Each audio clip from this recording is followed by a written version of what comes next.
Seja bem-vindo ao podcast Cinemação 479. Eu sou Rafael Arinelli e não precisamos de uma arma para fazer uma explosão. Precisamos de uma faísca. Eu sou a Tamires Viana e por algumas coisas vale a pena lutar. Eu sou a Liza Zanetti e a verdadeira Kinga é a Lashana Lynch.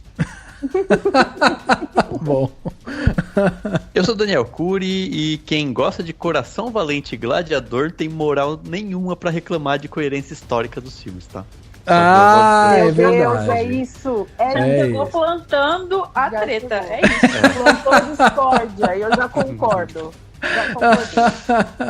É verdade, é verdade. Isso é um bom tema aqui pra gente puxar aí no meio do podcast. Aí você lembra disso aí no meio, hein? Sim, não, pode deixar. Plantei a sementinha aqui. É isso aí. Muito bem, meus amigos, estamos aqui reunidos em mais um podcast, dessa vez para falar sobre o novo filme da Viola Davis. Vamos falar aí sobre A Mulher Rei, né? E como você sabe, você ouvinte do Cinemação que acompanha aqui a gente, nós daremos spoiler. Então, por isso, esteja preparado para saber tudo sobre o filme, tudo e mais um pouco. A gente vai falar sem filtros, sem amarras, porque hoje o papo vai ser intenso sobre A Mulher Rei. Tem muita coisa para falar sobre esse filme. E, né, para ajudar a gente a fazer essa análise do filme aqui, a gente teve que trazer duas queridas amigas aqui, né, para ajudar a gente a debater aqui sobre o filme. Tami, seja bem-vinda novamente aqui ao Cinemação. Para quem não sabe, né, a Tamis fez um comentáriozinho lá no Twitter falando de A Mulher Rei. Eu já falei, vou falar sobre isso lá no Cinemação. Ela já aceitou publicamente, o que a comprometeu completamente, porque daí ela já tinha aceitado o convite, né? E aí agora estamos aqui gravando. Mas, Tamis, conta um pouquinho do seu trabalho, o que você faz. Afinal de contas, tem aquela pessoa desavisada que, nossa, nunca ouvi Tamis no Cinemação, minha gente. Nossa, pra quem ainda não me ouviu, assim, eu acho meio impossível, né? Porque eu tô batendo carteirinha aqui já. Eu tenho a carteirinha de sócia. Mas enfim, meninos, obrigada pelo convite mais uma vez. E obviamente que eu aceitaria publicamente, por DM, por onde vocês me chamarem, eu vou aceitar sempre. Mas pra quem não me conhece, eu sou a Tamires Viana, eu trabalho no Cineclick. E é isso, gente. Vocês me encontram lá, mas no final eu falo um pouquinho mais. Mas só queria agradecer mesmo mais uma vez pelo convite. Aí, show de bola. Temos aqui a Tamis e também trouxemos aqui a Liza, né? A Liza já esteve aqui com a gente em outros invernos, tá voltando aqui, mas a Liza é mundialmente conhecida por Adoro Cinema, Splash Wall, né, Liza? Você tá aí, né, em todas. Fala um pouquinho também sobre o seu trabalho, o que você faz pra quem não te conhece, quem ainda não te ouviu aqui. É isso aí, eu tô... Terceira vez que eu venho aqui, eu gravei duas vezes com o Edu, que é também outro que... sócio do Cinemação. Sim. Trabalho no UOL. Bom que no UOL a gente escreve sobre tudo um pouco. Então, assim, às vezes eu estou escrevendo sobre Pantanal, de repente eu estou escrevendo sobre a mulher alguma coisa, e aí de repente a gente está falando sobre Mulher Rei, mas é muito bom estar aqui novamente pra gente discutir esse filme tão legal, tão cheio de coisa pra gente falar, né? É isso, é verdade, é verdade. E é isso, né? Temos um papo muito bacana aqui pra gente fazer e vamos falar sobre A Mulher Rei, mas logo depois do panorama. Panorama.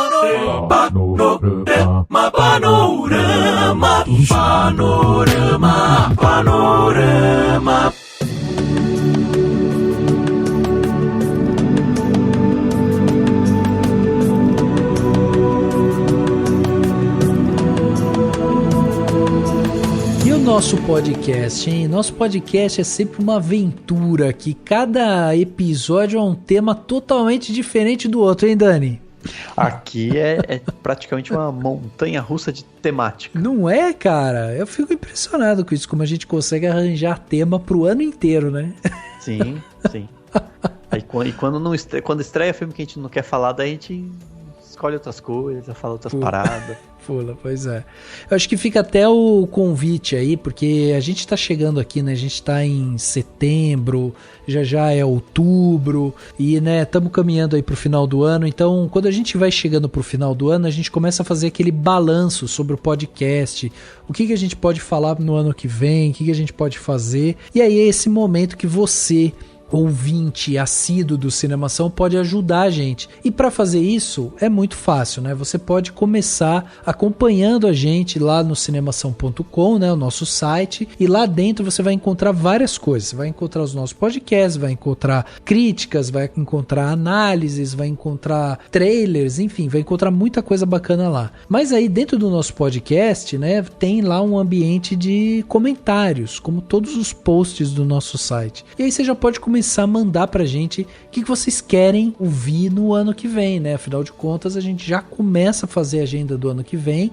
A gente, no final do ano, vai dar aquela pausa, né? Aquelas férias que a gente tira. Mas aí vocês podem, né, mandar sugestão, porque é sempre legal. A gente sempre acolhe alguma das sugestões justamente pra gente ir melhorando todo o ano e trazendo temas importantes aí pra vocês. Além dessa visita ao nosso site, né? Que é muito importante, porque você vai encontrar muito conteúdo legal.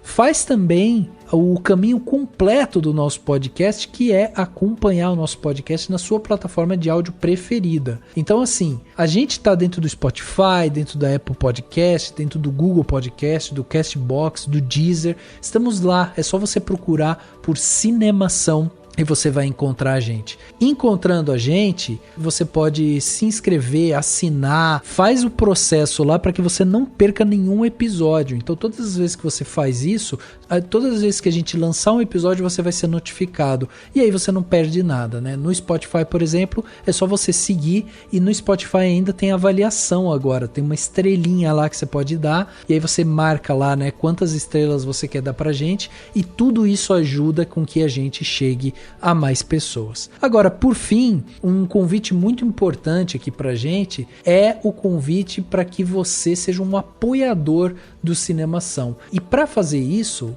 basta você acessar o nosso site cinemação.com, e aí lá no canto superior direito vai ter um botão em negrito, tá escrito assim: seja um apoiador. Você clica ali e aí você vai ser direcionado para uma página onde aparecem três planos que você pode contribuir com o Cinemação. É só você clicar e escolher um dos planos. A gente tem o plano Muito Obrigado, o plano Que Sensacional e o plano É uma Honra. Então você vai lá e todos os planos têm algum tipo de recompensa. Então vai lá, seleciona o plano, vê lá com quanto você pode contribuir com a gente, ou vai na plataforma, né, de apoio que você acha que é melhor para você, e aí você faz a sua contribuição, você vai ajudar o Cinemação, e no final do ano você vai também ganhar um presente exclusivo do Cinemação. Agora, se você quiser ajudar a gente de uma forma pontual, tem o Pix do Cinemação. O Pix do Cinemação é o nosso e-mail, contato@cinemação.com. Você coloca essa chave Pix lá, o nosso e-mail, vai aparecer meu nome, é só você ir lá, colocar o valor que você julgar necessário e aí fazer a doação para o nosso site aqui. Todos os valores ajudam a gente a manter essa plataforma de pé, montando e criando conteúdo para vocês. Tem festival que está chegando aí, que vai precisar de cobertura, né, Dani?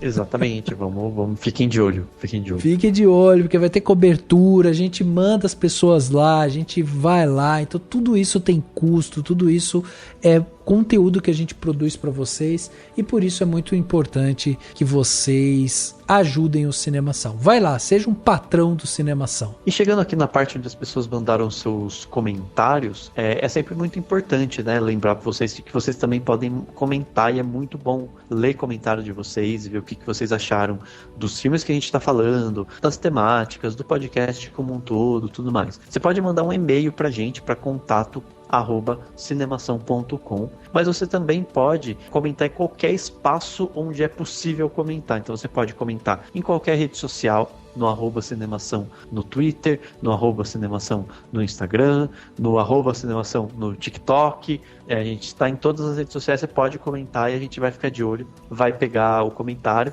e vai ler aqui. Você pode comentar também no Castbox, que é o único aplicativo de podcast em que tem espaço para comentário. Então pode comentar lá também. Ou só no Twitter, né, rapidinho, assim, se quiser, só contando o que ouviu, se gostou de alguma coisa. A gente está sempre de olho e é muito bom. E aí, para vocês terem noção, a gente vai ler um comentário aqui super legal da Bruna Pérez, que comentou lá no Instagram. Ela fez um comentário mesmo, colocou assim: não sei se por aqui é o melhor lugar para mandar mensagem, mas queria falar que descobri o podcast de vocês recentemente e estou completamente viciada. Sou arquiteta e urbanista e me interessei muito por cinema no fim da faculdade / início da pandemia. Comecei a ouvir o Cinemação há quase um mês, em um momento um tanto conturbado da minha vida, e ouvir vocês me faz um bem danado. Escuto praticamente 3 episódios por dia.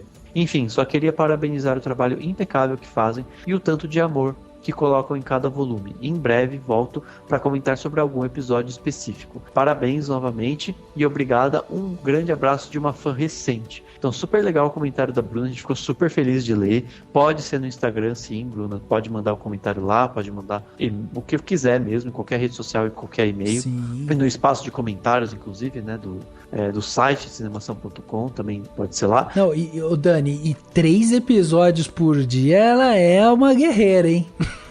Nossa, muita coisa. Acho que deve ter dias que ela deve falar assim, deixa eu descansar um pouco desse povo. Nossa, cansei da voz do Rafael e do Daniel aqui, não é possível.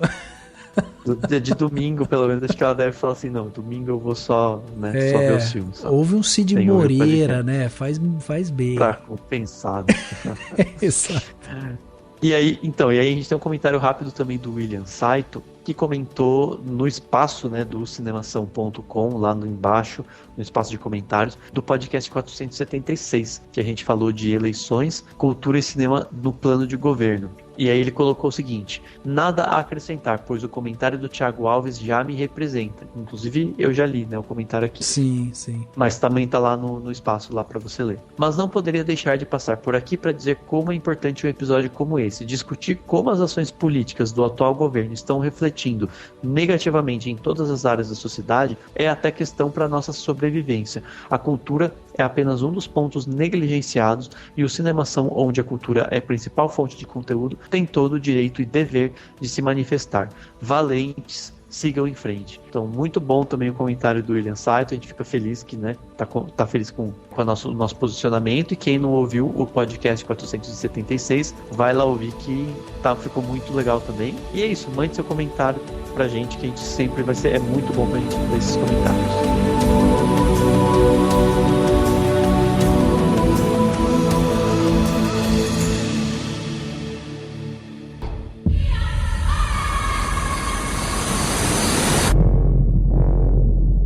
An evil is coming that threatens our kingdom, our freedom. But we have a weapon. They are not prepared for.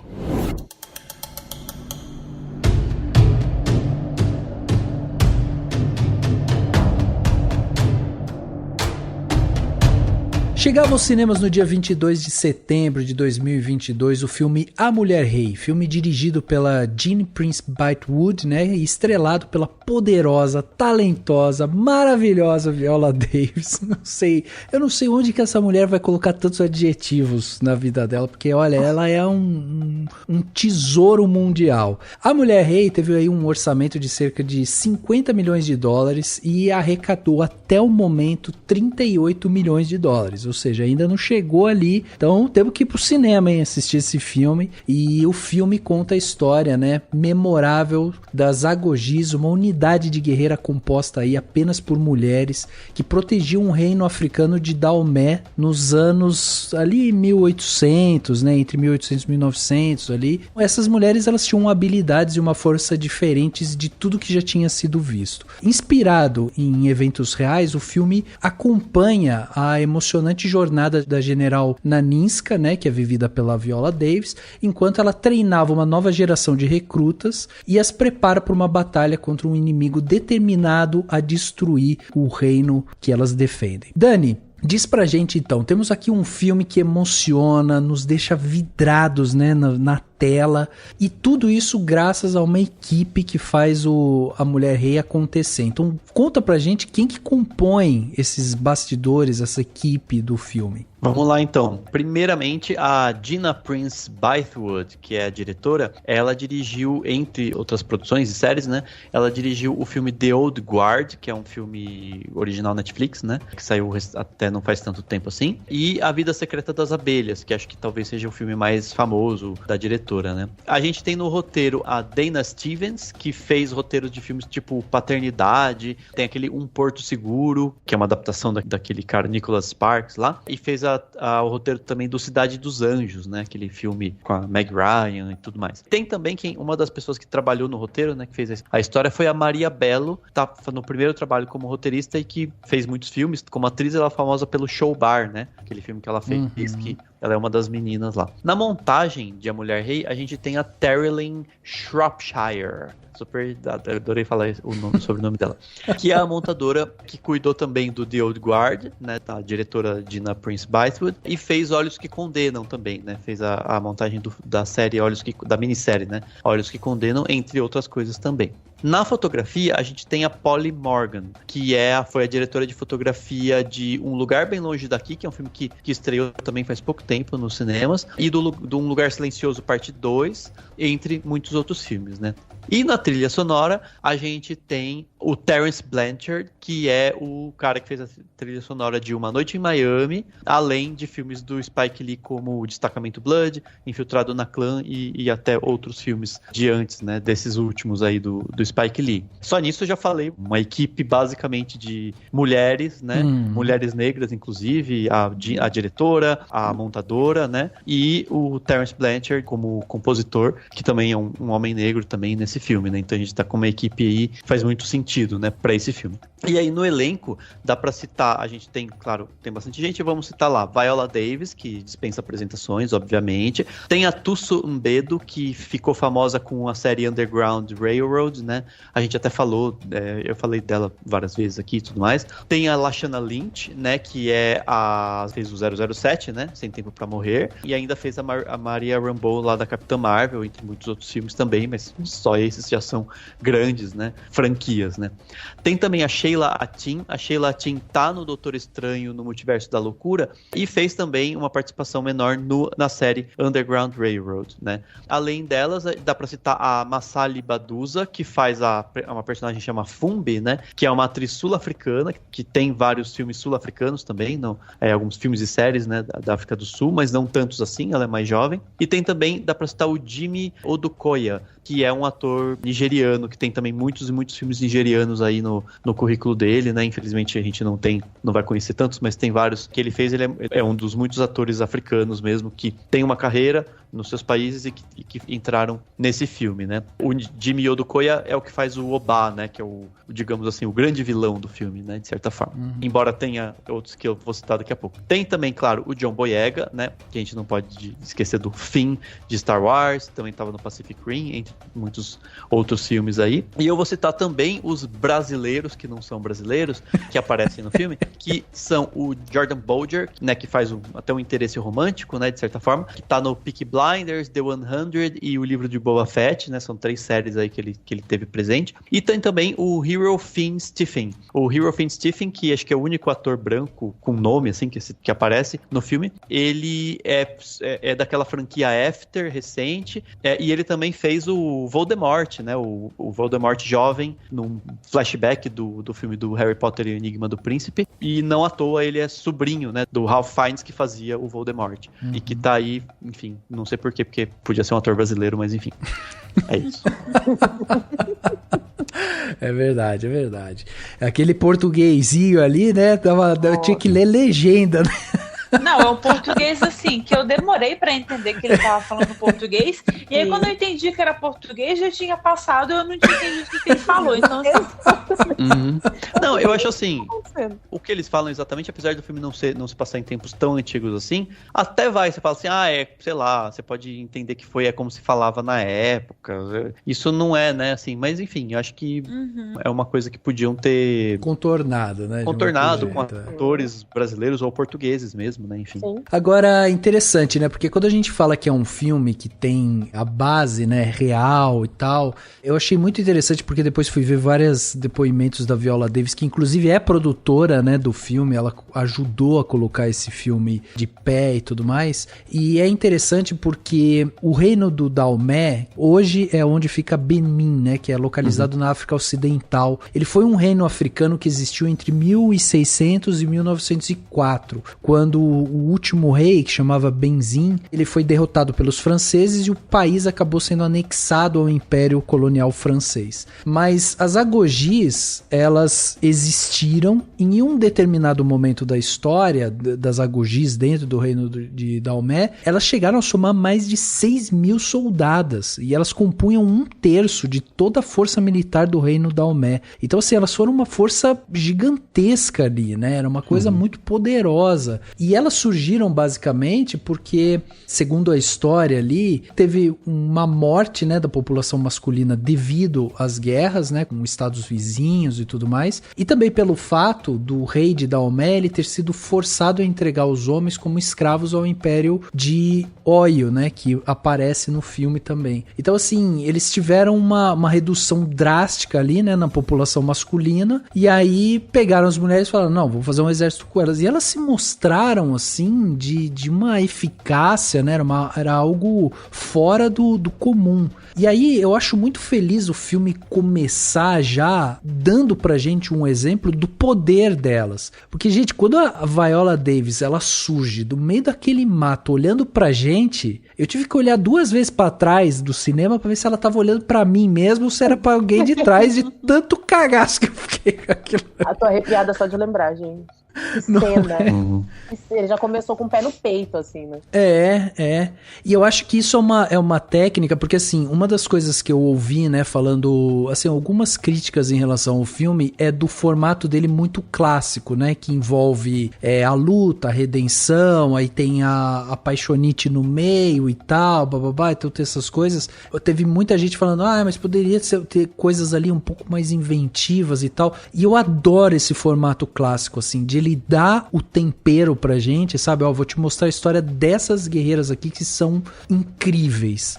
E aí ele baixa o tom logo em seguida pra gente ficar, cara, eu quero ver mais elas, eu quero ver mais elas. Então você fica, já no começo do filme, você já tá aguçado ali pra ver mais elas. Vocês sentiram isso, assim, com tudo ali logo no começo? Cara, eu acho que os formatos clássicos, eles são clássicos por um motivo. Porque eles funcionam. E quando eles são bem feitos, não há problema algum de usá-los, porque o problema das pessoas com formato clássico é quando fica uma história previsível, que você consegue ver o que vai acontecer depois, que nada daquilo te surpreende, etc. Mas pra mim, com A Mulher Rei é totalmente o oposto, porque assim, o formato convencional, assim, entre aspas, que você conhece aquela estrutura, ele te traz uma calma, uma coisa assim, eu consigo acompanhar essa história aqui tranquilamente, só que a todo momento ele te mostra alguma coisa nova, ele te surpreende de alguma forma, você se encanta com personagens que às vezes você nem esperava que fossem ter tanto destaque. Então, assim, é um filme que quanto mais eu assistia, mais eu queria ver, assim, é uma história que, por mais que ela tenha sido bem contada, fica aquela vontade de, se o filme tivesse o dobro do tempo, eu teria visto, porque é muito gostoso de assistir ele sendo desenvolvido. Sim. Eu fui ver o filme, inclusive, sabendo muito pouco dele. Eu sou da turma que não fica vendo muito trailer, não fica lendo sobre a sinopse. Eu quero, sempre que eu posso, eu vou numa forma mais crua e tal. E eu fiz isso com esse filme. E eu achei muito interessante, porque é justamente isso. Você fica nessa de o que vai acontecer, né, na história, porque ela tem um formato clássico, mas não é previsível, né? As os acontecimentos não são previsíveis. E tem uma coisa que eu acho muito legal, que ele tem vários elementos de um épico, ele é um épico, né? Mas assim, ele já começa com aquela coisa do texto explicando a história prévia, né? Então é uma coisa que traz aquele sentimento de que você tá vendo uma história que tem muita coisa de antes, que veio, né, se formando. E eu gosto também de como ele é meio que episódico, de certa forma, então ele tem os momentos, né, daqui pra lá, a história vai caminhando de tal forma, até com idas e vindas, né, tipo, fica mais intensa, tem uma batalha, depois volta, aí fazem isso, conversam, volta pra lá. Esse vai e vem tem ares, pra mim, de lenda também, sabe? Porque a gente tá vendo, né, assim, essas são figuras lendárias, tem uma questão de olhar pra história, pra histórias que não foram contadas ou que foram pouco registradas, infelizmente, pra tentar, né, recontar isso, e esse recontar tem como princípio você olhar pra isso de uma forma um pouco, como você olha pras lendas, né, como todas as histórias são um pouco lendárias, tipo, até, sei lá, em Independência do Brasil, o povo vê aquela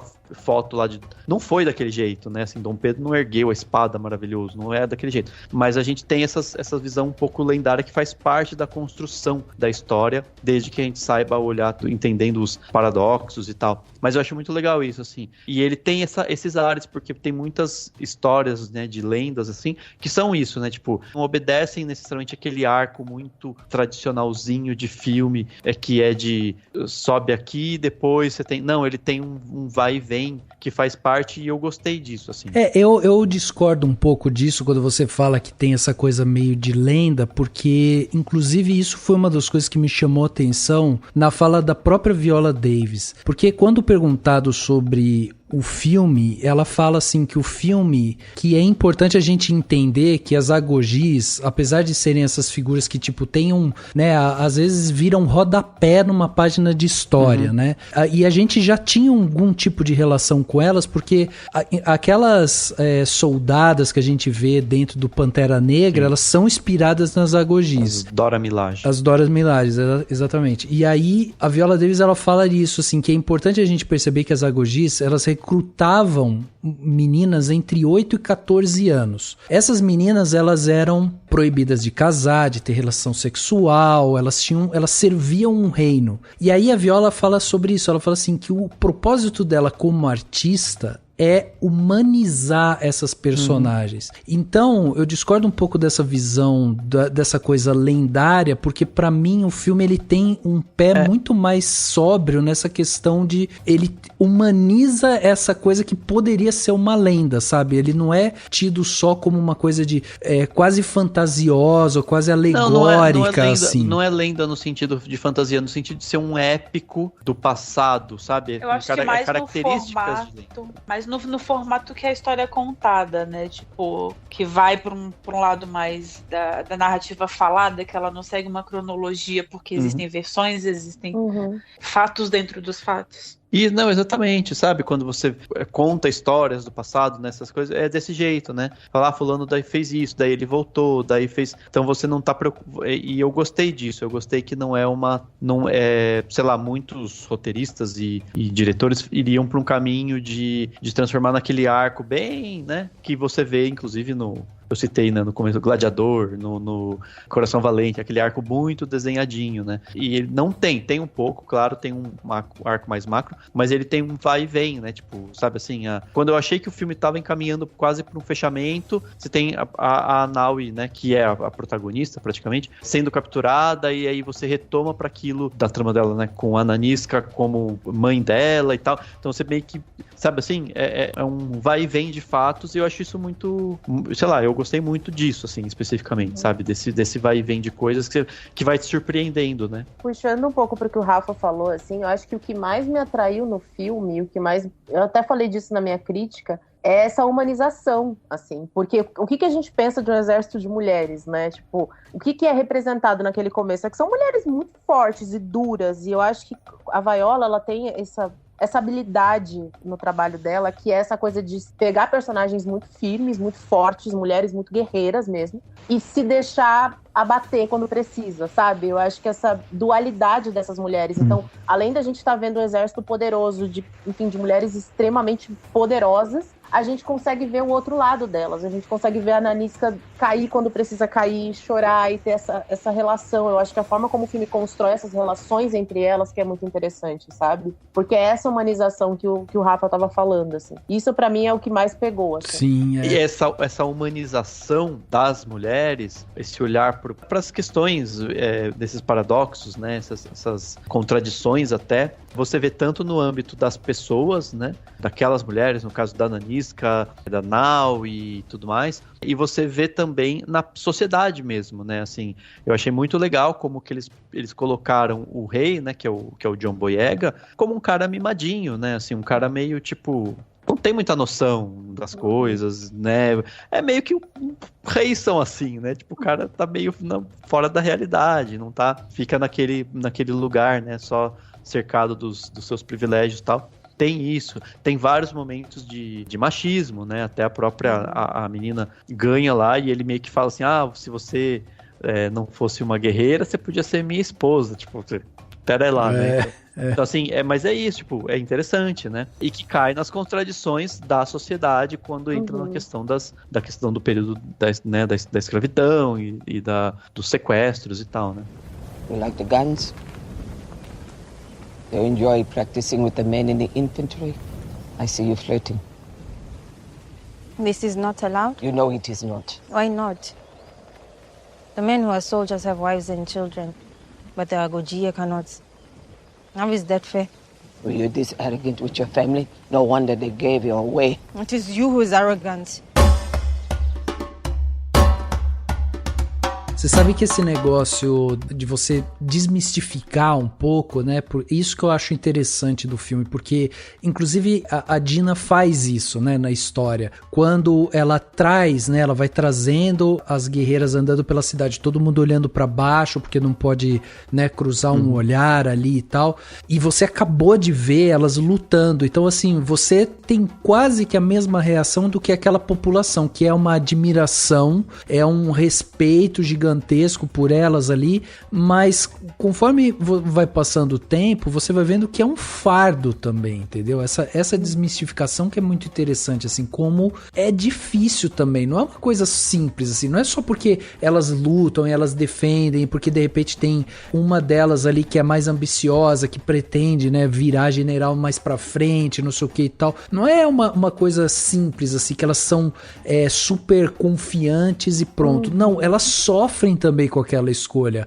Você vê que existe o desejo, né? Porque como elas são abdicadas de casamento, de sexualidade e tal, elas ficam num limbo ali, assim, que é muito difícil para elas viver com aquilo, tanto que elas vivem num santuário, um negócio fechado, em que ninguém pode entrar, porque é quase que um retiro, assim, para elas não terem tanto sofrimento com a sociedade externa também. Então elas são tratadas e treinadas durante muito tempo de uma maneira para exercer a função delas, que é ir lá e combater. Mas não é uma coisa simples, não é uma coisa limpa, tranquila e tudo mais. É difícil, é sofrido e tal. E isso é muito legal da gente sentir, assim, porque cria essa desmistificação e você começa a sentir também que, cara, as coisas não são fáceis, né? A Naui é isso, ela é essa menina revoltada e tal, que tem uma admiração, mas ela tem uma revolta dentro dela e ela quer fazer parte daquilo, mas ao mesmo tempo ela quer também ter a própria voz, sabe? E isso é muito interessante de assistir. Né? Eu acho que também essa desmistificação até da sociedade atual, sabe? Porque assim, a mulher negra, ela é vista como raivosa, ela é vista como mulher forte, que não pode se abater. Só que, cara, ela é uma mulher como qualquer outra, sabe? Ela também tem fraquezas, ela tem dores, ela tem traumas. Então eu acho que mostrar essa fragilidade das agogias, assim, também é uma forma de desmistificar a mulher negra hoje, sabe? Uhum. Eu acho que é uma coisa que a Viola Davis, ela como a figura dela, emite isso de uma forma muito, muito sucinta, né? Porque ela tem essa versatilidade como profissional, que ao mesmo tempo que você vê uma pessoa forte, decidida sábia e enrijecida, você vê ao mesmo tempo que tem aquela fragilidade, que ela tem uma doçura, que ela consegue navegar entre as duas coisas muito bem, né? E eu acho que isso também, dentro da história do filme, fica muito claro, fica muito interessante na forma que eles constroem a Naui, porque a versão que ela tem a seguir as regras, essa tendência que ela tem a sempre sair um pouquinho da curva, sempre ali pensar no que as pessoas não querem que ela faça, é o que torna ela tão única para dentro daquele exército. Então, assim, o fato dela não querer pertencer é o que faz ela pertencer ainda mais, assim. Então, acho que isso amplia ainda mais essa visão que a gente tem da força dessas mulheres e da vulnerabilidade que elas sustentam ao mesmo tempo. E aí tem essa outra questão também, porque a Viola Davis, ela falou isso também, né? Porque ela falou assim, o filme não fala só sobre escravidão, mas ele fala sobre o que significa ser uma mulher e como as mulheres se conectam e como elas sobrevivem e como elas precisam se unir, né? Então existe tipo um subtexto ali também que é muito interessante nesse sentido. E aí eu chamo a atenção inclusive pro primeiro ato do filme, porque tem um momento ali que a Naui, ela é jovem e ela tá, né, se encaixando ainda dentro daquele ambiente. E aí tem um momento que ela pega e fala assim, vocês não sabem o que aconteceu, você não sabe o que é sofrimento, porque aconteceu isso comigo. Ela começa a falar, e aí vem uma e fala assim, não, aconteceu isso, minha mãe me vendeu minha virgindade. Tipo, e aí eu fui estuprada por um homem, por 2 homens, por 3 homens. Aí depois vem a Nanis que fala, comigo fui capturada e fui estuprada também várias e várias. E quando elas contam os relatos delas, né, a Izog e a Naniska, a Naui fica, assim, perplexa, porque o ciclo de violência, ele perpetua, né, ele tá sempre em volta delas. Então, o que ela considera sofrimento como sofrimento próprio, ele ganha uma pluralidade, né, ele ganha outras camadas ali. Então, isso é muito interessante, assim, da gente perceber, porque é isso, assim, esse discurso que o filme constrói sobre feminilidade, sobre, né, a mulher preta na sociedade hoje. E aí o filme tem pequenas frases assim que são tão simbólicas, tão potentes no meio dele, né? Tipo isso, dessa questão da história. Não existe só a sua história triste, existe muitas histórias tristes. E a gente tem que resistir, essa que é a questão, né? A gente tem que resistir, a gente não pode só se debruçar nessa história e ficar nela.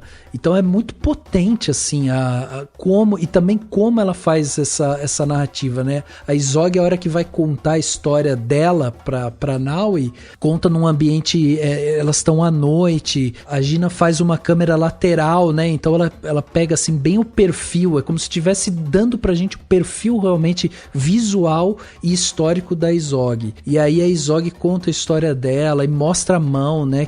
A mão ferida e tal. Então é tudo muito forte, assim, é muito potente essa parte de imersão nesse mundo das agogis, né? Total. Esse lance que falaram sobre o formato do filme, que ele é um formato mais tradicional, acho que pegaram um pouco justamente da filmografia da própria Dina, né? Que ela tinha feito lá Além dos Limites, tinha feito A Vida Secreta das Abelhas e fez o The Old Guard também, que é o filme da Netflix, e ela tem um formato que é um formato mais tradicional mesmo, no seu jeito de filmar, no jeito de contar a história e tudo mais. Mas, como eu falei, assim, pra mim esse não é um problema por tudo que a gente comentou. Mas vocês sentem falta ou incomodou de alguma forma pra vocês, tipo, sei lá, o romance de ter aparecido ali, né, aquele breve romance, ou de você ter, né, a construção de uma heroína, né, sendo por uma mentora e tal. Vocês tiveram algum tipo de problema com essa coisa, assim, tipo, da jornada do herói e tal? Vocês tiveram alguma coisa de problema em relação a isso ou não? Pra vocês isso foi tranquilo? Eu tive um problema com a questão do romance, assim. Eu acho que ele é bem descartável. Eu acho que ele não acrescenta nada na história. E fica uma coisa que você fala, gente, mas por quê, sabe? Assim, eu tava amando o filme, vidradíssima. Isso pra mim não anula nem um pouquinho a potência do filme. Mas foi uma parte que me incomodou, assim. Era a parte que aparecia e eu ficava tipo, não, sabe? Menos. Isso vai rolar mesmo? Precisa disso, sabe? Então, pra mim, acho que foi a única coisa que me incomodou foi esse romance, que pra mim é extremamente descartável. Assim. Uhum. Assim, o romance nem me incomoda tanto, assim, porque eu acho que ele tem uma função narrativa no sentido de mostrar essa vulnerabilidade. Fiquei com medo dela fugir com ele, abandonar tudo. Fiquei. Se tivesse acontecido, teria achado uma merda. Mas graças a Deus não aconteceu. Graças aos roteiristas, na verdade. Né, que no caso foram elas. Então, assim, eu acho que talvez a construção do romance tenha ficado muito óbvia e muito assim, porque você não consegue sentir de onde vem aquela afeição que ela sente por aquele cara, sabe? Acho que fica difícil se identificar. O que me incomodou um pouquinho foi a forma como construíram a coisa da maternidade, porque eu entendo a função que ela tem na história, eu entendo como que ela faz essa união, essa ponte entre a parte mais física e a parte emocional da história. Só que eu acho que acabou ficando uma coisa muito convencional a forma como isso se amarra, sabe? Eu queria que talvez tivesse tido um pouquinho mais de elaboração. Dito isso, na hora que eu entendi que ela era mãe, eu fiquei assim, meu Deus! Aquela reação que você tem vendo novela. Então, assim, eu acho que funciona no fim no fim das contas, assim, a gente fala, é muito óbvio, mas funciona, porra. Eu entendo esse ponto que você levantou, Lai, sobre a questão da vulnerabilidade da Naui, mas pra mim soa mais como uma curiosidade dela, sabe? Do sentido de, por ela, enfim, ser uma garotinha ali que precisa abdicar de tudo, ela tá muito mais curiosa e talvez essa coisa dela ser um pouco rebelde, entre aspas, é o que faz ela se atrair por ele, sabe? Mas não de fato que existe um sentimento, assim, eu não consegui enxergar, é o que você falou, eu não consegui enxergar uma profundidade nisso. Pra mim, é por isso que fica extremamente vago na narrativa, sabe? Ela tem 19 anos, né, Thames? Tipo, ela tá curiosa também, né? Sexualmente falando também. Os hormônios estão ali, né? Cor da pele, né? Tudo adolescente a gente sabe. Sai o moço lá da cachoeira, né? Eu acho que tem uma coisa legal aí, porque a gente vê antes o pai dela já tinha tentado que ela casasse com um monte de caras e ela não dava certo casar com nenhum, então ele fala, cansei, vai aí ser guerreira no exército que eu não te quero mais. E aí isso mostra uma coisa tipo, ela não quer casar, ela não quer um homem, ela não quer não sei o quê. E aí mostrar que ela tem o poder, ela tem a capacidade de se interessar, que ela tem essa vulnerabilidade dentro dela, mesmo que seja só essa curiosidade em relação a ele, que no final das contas acho que era isso mesmo, porque a gente sabe que o alinhamento dela tava ali com a Zagoji, é uma forma de mostrar que ela tem isso, que uma coisa não anula a outra, né? Mas podia ter sido mais elaborado, né? Não, e o Dani sabe, quando eu assisto esses filmes, e aí quando eu senti isso também, eu achei meio forçado esse romance, assim, apesar dela ter 19 anos e tal, mas eu fico assistindo o filme, eu fico assim, não beija, não vai me beijar, não. E tem uma coisa que, assim, tem a função, acho que narrativa, que serve até pra ela não, né, tipo, ficar lá, mas com uma certa liberdade, porque ele meio que, termo horrível, mas ele compra ela pra ela não continuar presa, né, pelos mercadores, escravagistas e tal. Então, acho que tem essa função, né, daí tem todo o arco quando chegam lá na cidade, né, portuária lá.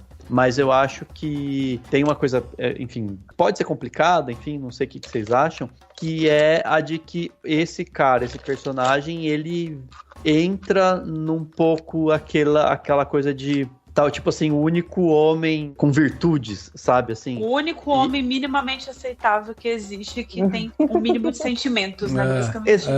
Mais ou menos isso, sabe, aceitável e tal, e aí não sei se problematizar demais, falar sobre a questão dele ser, né, fruto da miscigenação, né, tipo de pai branco, mãe negra africana, que ele fala, né, lá e tal. Mas tem outro ponto também que eu acho que daí não tem a ver com a narrativa em si, mas é porque eu vi uma cena que acho que foi de vídeo, não sei se do trailer, de algum vídeo promocional, de um beijo, né? Mas não tem o beijo no filme, né? Não. Tipo, então no filme, em nenhum momento, ela no corte final, em nenhum momento eles se beijam, e não fica claro, não é um romance consumado, né? Me parece mais como uma admiração, um interesse que acaba se separando pelo destino e tal. Então acho que, enfim, essas questões acho que dá pra pensar nelas, assim, no que elas podem significar e tal, mas acho que no fim é isso, assim, ele é essa figura que tem um pouco de sentimento, não compactua totalmente, né, com todo o mercado, né, que a escravidão criou e tal. E aí a gente entra no outro fato que eu achei muito legal, foi como o filme mostra isso, assim, ele vai falar da questão da escravidão,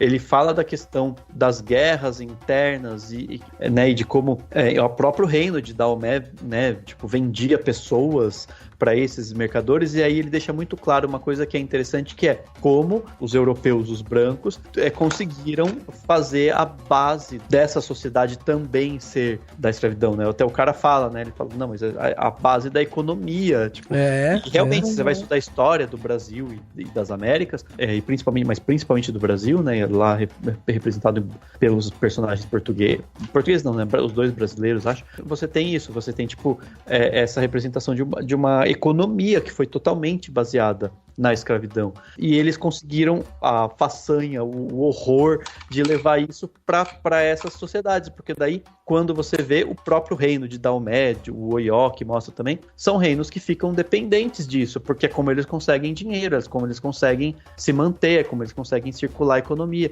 Eles ficam reféns dessa situação.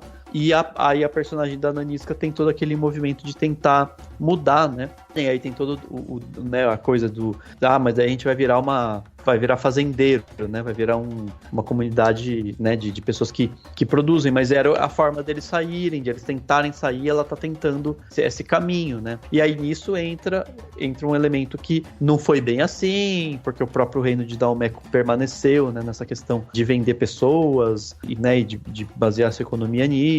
A princípio, pelo que eu entendi, não tinha essa coisa do azeite, né, do óleo ser uma tentativa e tal, mas acho que pro filme funciona muito bem, né, isso no sentido de você mostrar esse caminho, é um olhar para o passado que vai dizer, olha, que vai fazer o público entender o que estava rolando, um caminho possível, mas mais no sentido de fazer eles entenderem o porquê que aquela situação foi tão horrível, né, no sentido de criar de fazer a economia se basear na mercantilização de pessoas. Né? When it rains, our ancestors weep for the pain we have felt in the dark hulls of ships bound for distant shores. When the wind blows, our ancestors push us to march into battle against those who enslave us. When it thunders, our ancestors demand we rip the shackles of doubt from our minds and fight with courage. We fight not just for today, but for the future.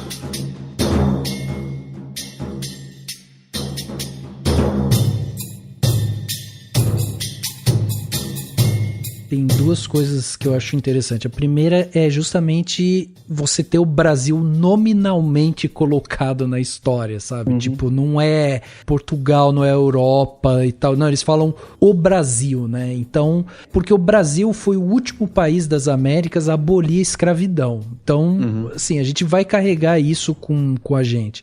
E aí eu acho muito interessante porque, sabendo disso, tendo o Brasil sendo nominado no filme, a gente que tá assistindo do Brasil e sendo brasileiros, a gente já sente um impacto imediato, assim. E aí me chama muita atenção aquele momento em que a Nanisca, ela fala do sonho dela e que ela não entende e tal, o que é o sonho. E daí quando ela percebe o que é o sonho, ela fala que é aquele monstro que está escondido e tal, que é ela mesma, que ela precisa se enfrentar. E isso fala muito também dessa nossa dificuldade de olhar para o nosso passado e fazer as pazes com o nosso passado, porque mesmo a abolição da escravidão do Brasil tendo sido a última a ocorrer, ainda ocorreu da maneira mais desgraçada possível, sabe? Sem nenhum tipo de plano, sem nenhum tipo de compensação, sem nenhum tipo de política pública, né, para que fosse feito de uma forma o mais humanizada possível e tudo mais. Foi tudo feito nas coxas, tudo sempre meio empurrado, os donos de fazenda, não sei o que, indo contra, o Congresso colocando sugestões de leis para fazer uma coisa gradual e tal. Cara, foi um rolo isso aqui no Brasil. Então, assim, eu achei muito interessante, tipo, ter o nome do Brasil e essa cena da Nanisca, assim, pra mim, tipo, as duas coisas meio que se conectaram, sabe, assim, mesmo não sendo imediatamente uma seguida da outra. E o outro ponto que eu acho interessante também é que a gente tem essa cena, né, das Agogis, tipo, influenciando o rei para que, vamos oferecer a parte, né, vamos fazer a parte da agricultura e tudo mais e tal. E o que conta na história é que as Agogis, elas tinham um poder político mesmo por conta disso, porque elas eram, né, uma fatia grande, eram 1/3 da força militar do reino de Daomé,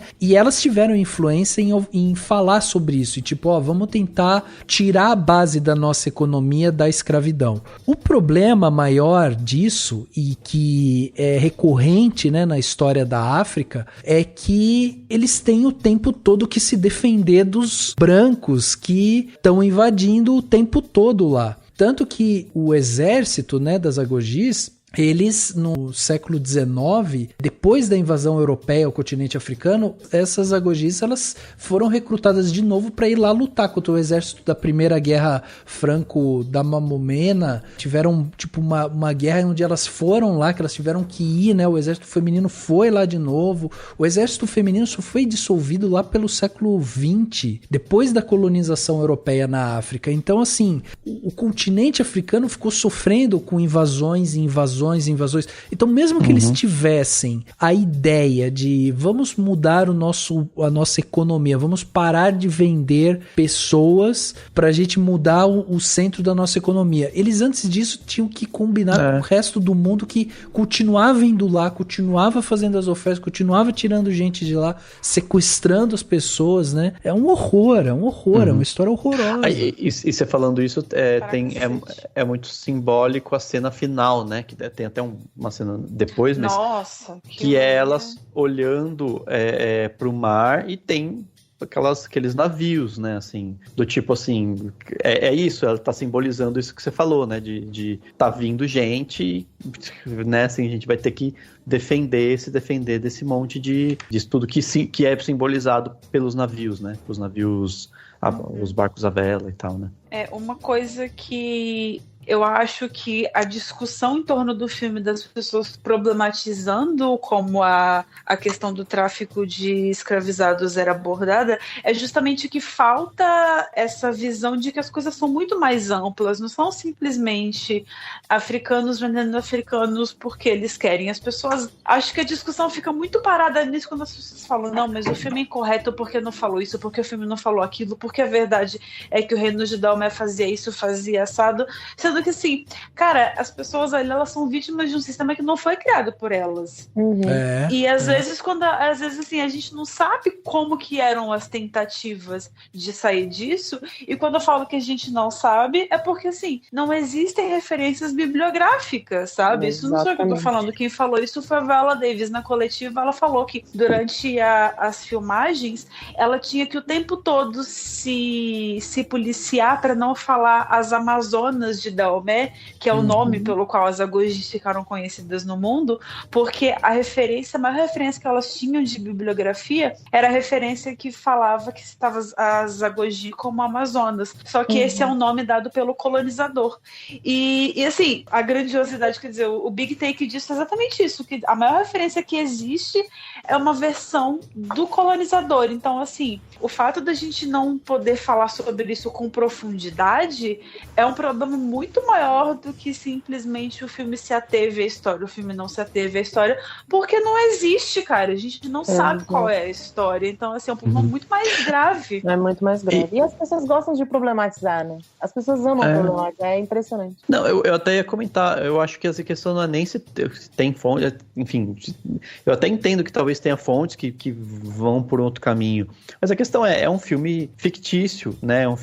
É uma ficção baseada nisso. E a questão é, sempre teve filme de ficção baseado em coisas históricas que não segue aquilo. E aí tem muito filme que faz isso de forma tosca porque reforça coisas que talvez não devessem ser reforçadas. Nesse caso, a forma como eu vi essas mudanças, né, embora não tenha estudado profundamente detalhes de como foi a história real e tal, ou das evidências, mas acho que a questão elas são feitas em função de uma narrativa e em função de uma construção que eu acho que é válida, entendeu?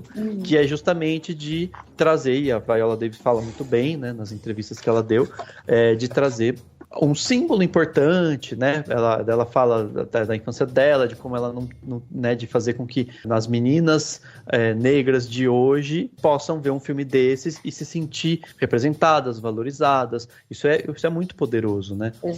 E isso foi feito ao longo de tanto tempo em Hollywood por filmes, né, para sei lá, homens brancos e tal. E aí você fala, poxa, que bom que estão fazendo, pelo menos, né? Foi tanto tempo com mulheres negras, mas a questão também é outra.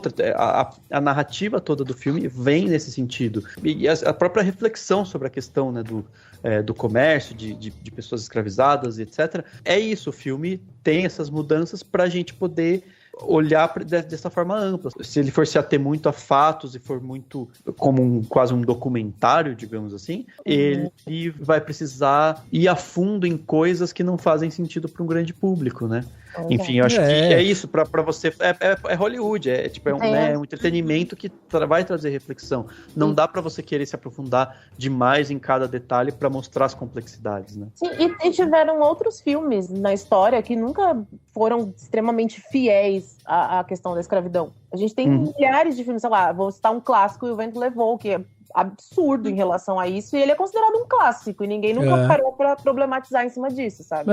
Exatamente. E eu acho que E quando o Dani falou sobre a questão da representatividade, que a Viola fala sobre essa coisa das meninas negras se verem, a gente também tá falando de meninas negras de pele retinta, o que é muito mais difícil em Hollywood. É verdade. Sabe? A gente tem um elenco formado por, sei lá, eu acho que 98%, 99% são mulheres negras no elenco desse filme. A importância desse filme pra meninas negras é gigantesca, sabe? Então, por que diabos as pessoas estão pegando pequenas coisinhas e tentando fazer um boicote em cima do filme, sabe? Tipo, olha pelo macro, gente. Olha pelo macro, sabe? Tem uma coisa que eu até falei com a Tamis outro dia, a gente estava conversando sobre o filme, que assim, a cobrança é sempre maior quando é uma história de narrativas negras, sabe? Assim, nunca é possível você...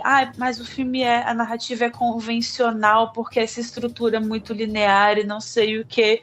É assim, aí tem o romance que é isso, aí tem essa coisa aqui que é aquilo, mas esse pedaço aqui da história não era bem assim. Essas cobranças, elas são sempre maiores em filmes que falam de narrativas minoritárias, porque as pessoas... Parece que assim, toda vez que a pessoa vai fazer um filme sobre pessoas pretas, ela tem que estar sempre fazendo uma coisa que vai ser o irretocável, vai ser o irrefutável, vai ser nota 10 de 5, sabe? Porque você nunca pode fazer simplesmente uma coisa simples, você não pode simplesmente fazer uma narrativa, um filme de heróis, de heroínas para meninas negras se verem, porque elas nunca se veem em lugar nenhum, sabe? Então, sempre tem que ter uma coisa muito maior do que... Essa cobrança não seria feita, por exemplo, se fosse uma narrativa branca, sabe? É isso que eu fico pensando às vezes. A questão da pessoa negra sempre ter que se esforçar 1000 vezes mais para fazer alguma coisa aceitável na mente das pessoas, na visão das pessoas. Então, isso não fica de fora, né? Que é aquela imagem que a gente tem da Naui treinando, né? Enquanto o pessoal tá ali descansando, não sei o que, ela tá ali sozinha, batendo, treinando, ela precisa ser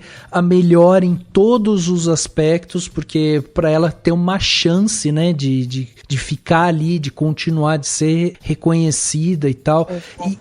E vamos também parar para pensar que a Viola falou que quando ela, no começo da carreira dela, fazer um filme desse era inimaginável.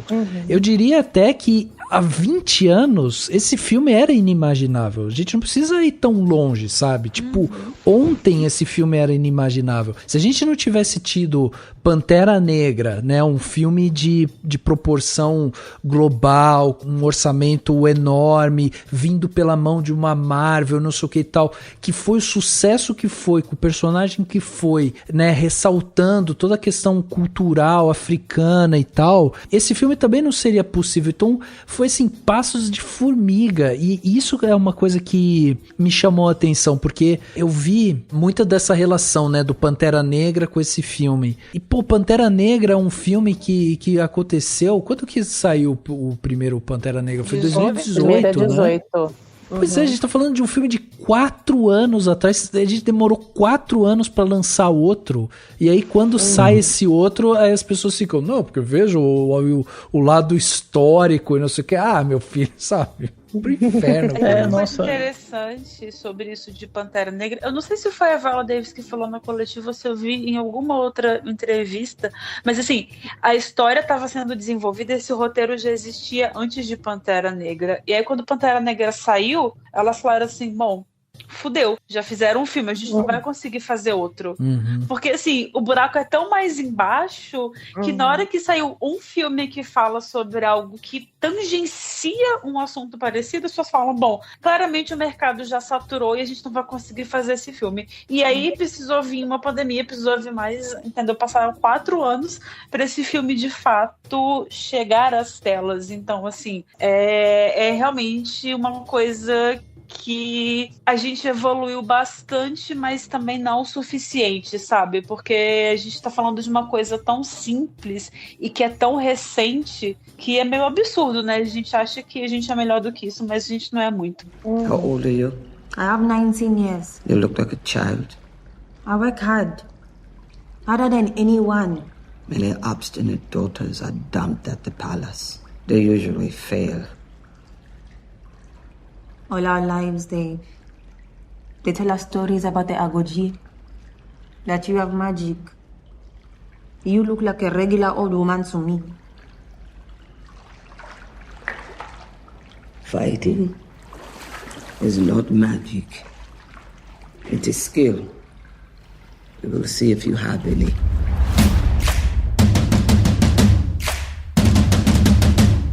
Quando a gente tá assistindo esse filme, pra mim, uma das coisas que mais me saltou aos olhos foram as atuações, né? A atuação da Viola Davis é um primor, né, por si só. A atuação dela, o que ela faz em tela é arrebatador, assim. A Lashana, né, que é a Izog no filme, essa mulher é uma potência em tela que é inacreditável, assim, como todas as vezes que ela aparece em tela você fica vidrado nela, assim, o que ela vai fazer, os olhares dela, os trejeitos dela, assim, é muito impressionante. A Sheila Tin, né, que é a Menza, né, no filme, que é a conselheira ali da Nanisca, também é uma atriz, assim, cativante, né? Parece que todas as vezes que ela vai abrir a boca pra falar alguma coisa, você já tá pegando o caderninho, porque vem né, uma coisa brilhante ali e tal.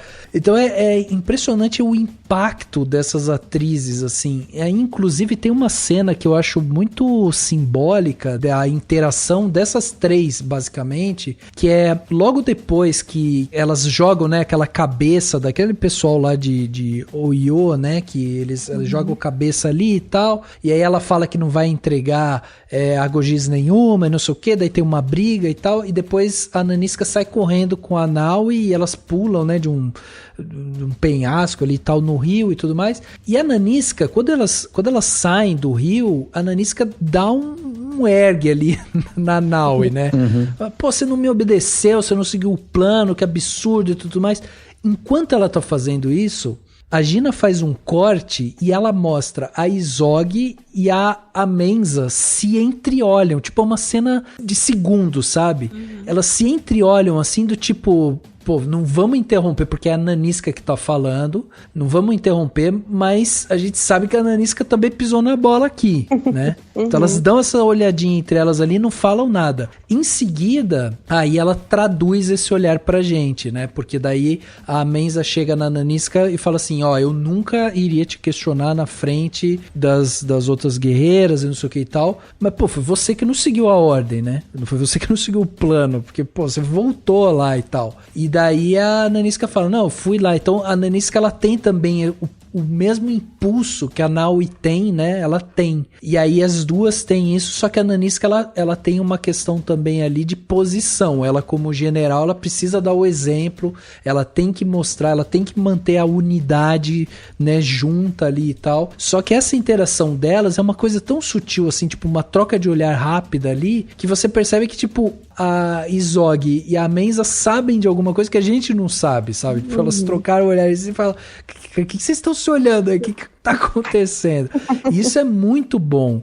E a Tuso, né, que faz a Naui, essa atriz é de um brilhantismo, assim, eu acho que a gente ainda vai ver ela em tanta coisa boa, porque primeiro que eu acho que ela encaixou maravilhosamente bem como filha da Viola, assim, tipo, as duas têm até os traços parecidos, assim, mas ela tem uma expressão no olhar que, cara, é impressionante. A gente já tinha visto isso, né, na série que ela faz, que é o The Underground Railroad, mas aqui ela tem essa coisa, né, ela tem a expressão no olhar na curiosidade pelo homem, a expressão no olhar de quando ela descobre quem é a mãe dela, a expressão no olhar quando ela vê o suposto, né, marido que ela vai ter.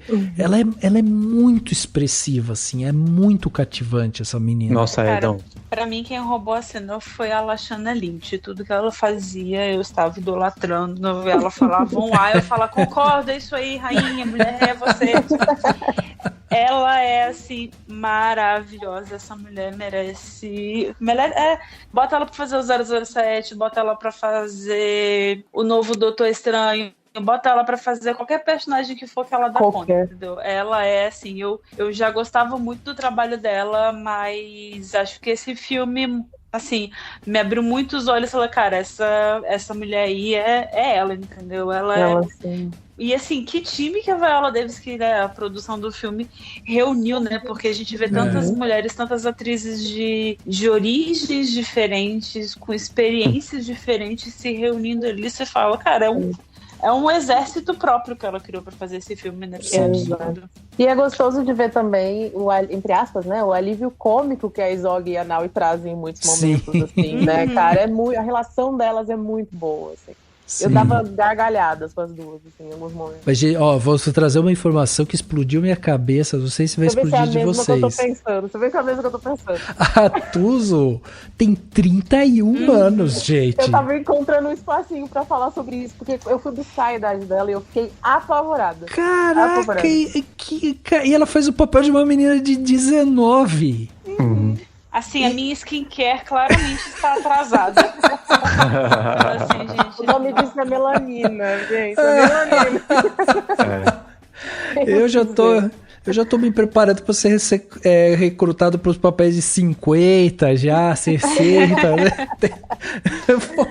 Que absurdo! É um absurdo. Eu tinha certeza que ela tinha no máximo uns 20 anos, assim. Eu também. Eu tava fazendo a pesquisa na crítica e tal, e quando eu olhei a idade dela, eu falei, não, tá errado. Não é possível, gente, assim, mais velha que eu. Ela tem uma carinha de bebê, não é possível. Nossa, é inacreditável. E a Viola, né? A Viola também, porque a Viola tem quase 60 anos. Nossa, o que é aquela mulher, né? O treinamento dela foi absurdo pro filme. Pelo amor de Deus. E elas estão... Né? Eu achei bem legal, elas estão tipo, né, todas super muito fortes, né, assim, com o treinamento que eles fizeram. Aí teve toda uma coisa de treinar com base em cada corpo, né, tipo, tem toda uma coisa de tipo, que pode comer e tal, cada uma fez um treino diferente. Elas fizeram um teste de DNA, né, pra saber, fizeram um teste de DNA pra saber o que cada uma podia comer, como elas deveriam treinar, assim, foi um negócio muito bem organizado mesmo, assim. Valeu a pena, né. Os bração da mãe. Achei sensacional. Sensacional.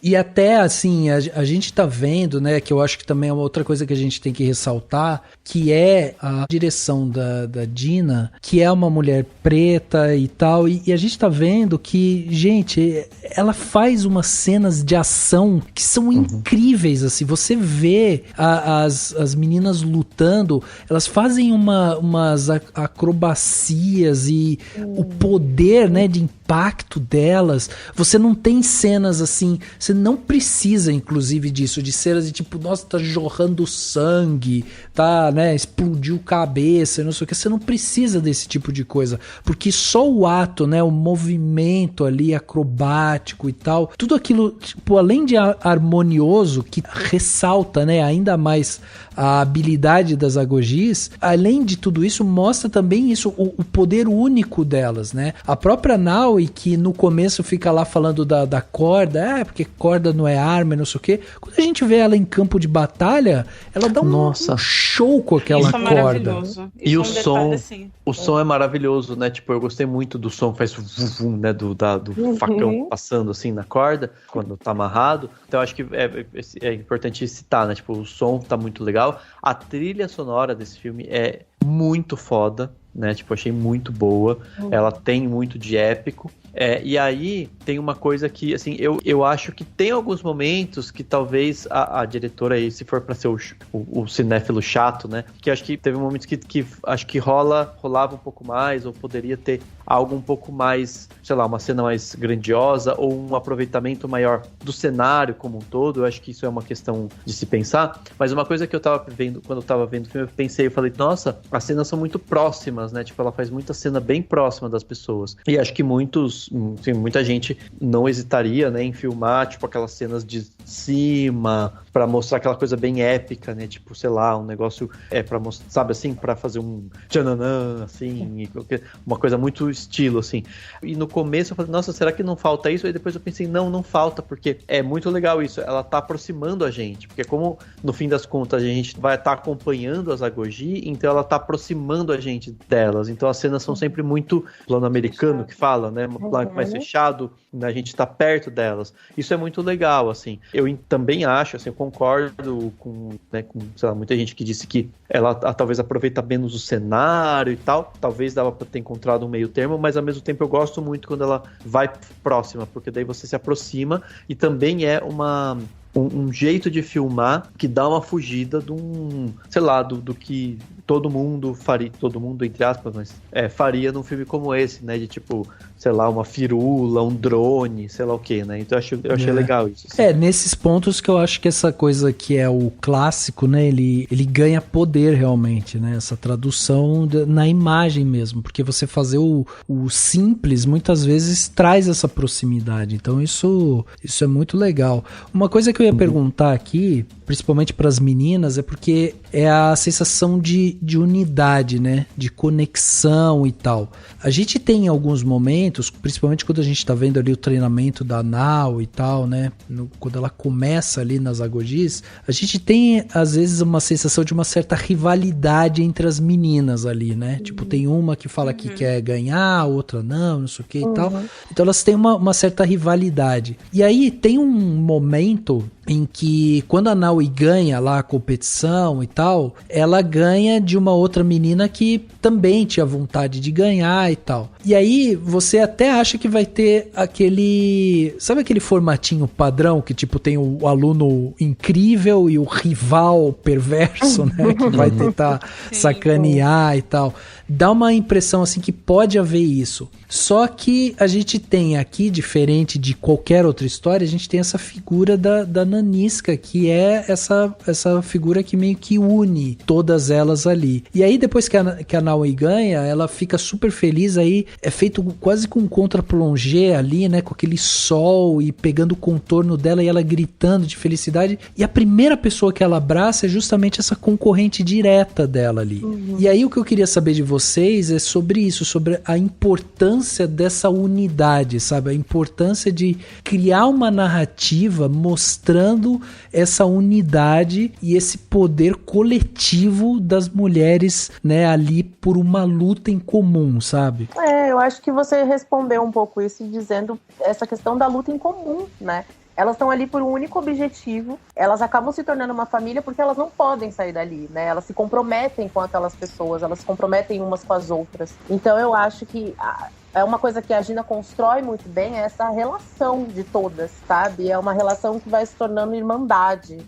Uma vai se apoiando na outra, vai se... Sei lá, eu acho que até a Nanisca com a Menza, sabe? A relação das duas é muito importante, é muito mais profunda do que a gente consegue imaginar. Então eu acho que esse exemplo que ela passa para as Agojis, não só de luta, de perseverança, ela passa também com essa coisa da amizade, da irmandade, da importância de se manterem unidas para conseguirem realizar o mesmo objetivo, sabe? Que é isso que elas querem, que elas pretendem, assim. Eu acho que tem uma coisa da quebra de expectativa nessa relação entre elas, porque espera-se a rivalidade feminina, porque ela é natural em uma narrativa cinematográfica, ela existe qualquer narrativa, e ela acaba virando um artifício muito fácil em muitos filmes épicos de ação, assim. E aí tem isso, acho que o filme meio que constrói a ideia de que vai existir essa rivalidade, e aí ele quebra a expectativa mostrando que, essa rivalidade não existe, e 2, ali naquele momento ela não é necessária nem esperada, porque, tipo, elas são um exército só. E a Naui, ela... Acho que é isso, ela, mais uma vez, ela quebra uma expectativa, mas quando ela mostra por que ela quebra essa expectativa, ela mostra também por que ela se encaixa tão bem naquele mundo. Porque, tipo, quando ela tava naquela competição, não era pra ela ter voltado pra ajudar a outra amiga dela que ficou presa nos espinhos, era pra ela ter ido em frente pra ela ganhar. E assim, aí ela volta, e aí ela leva uma bronca por ter voltado, mas ela mostrou espírito de equipe por ter feito isso também.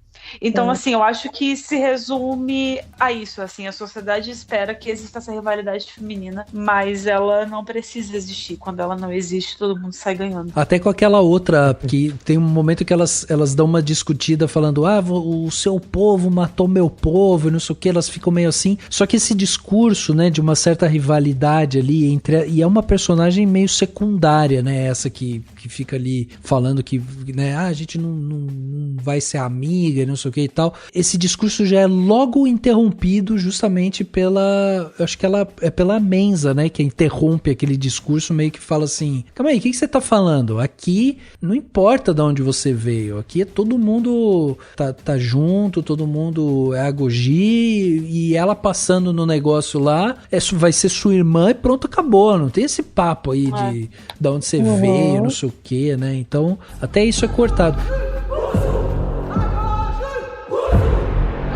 To be a warrior, you must kill your tears. We are the spear of victory! We are the blade of freedom! We are Dahomey!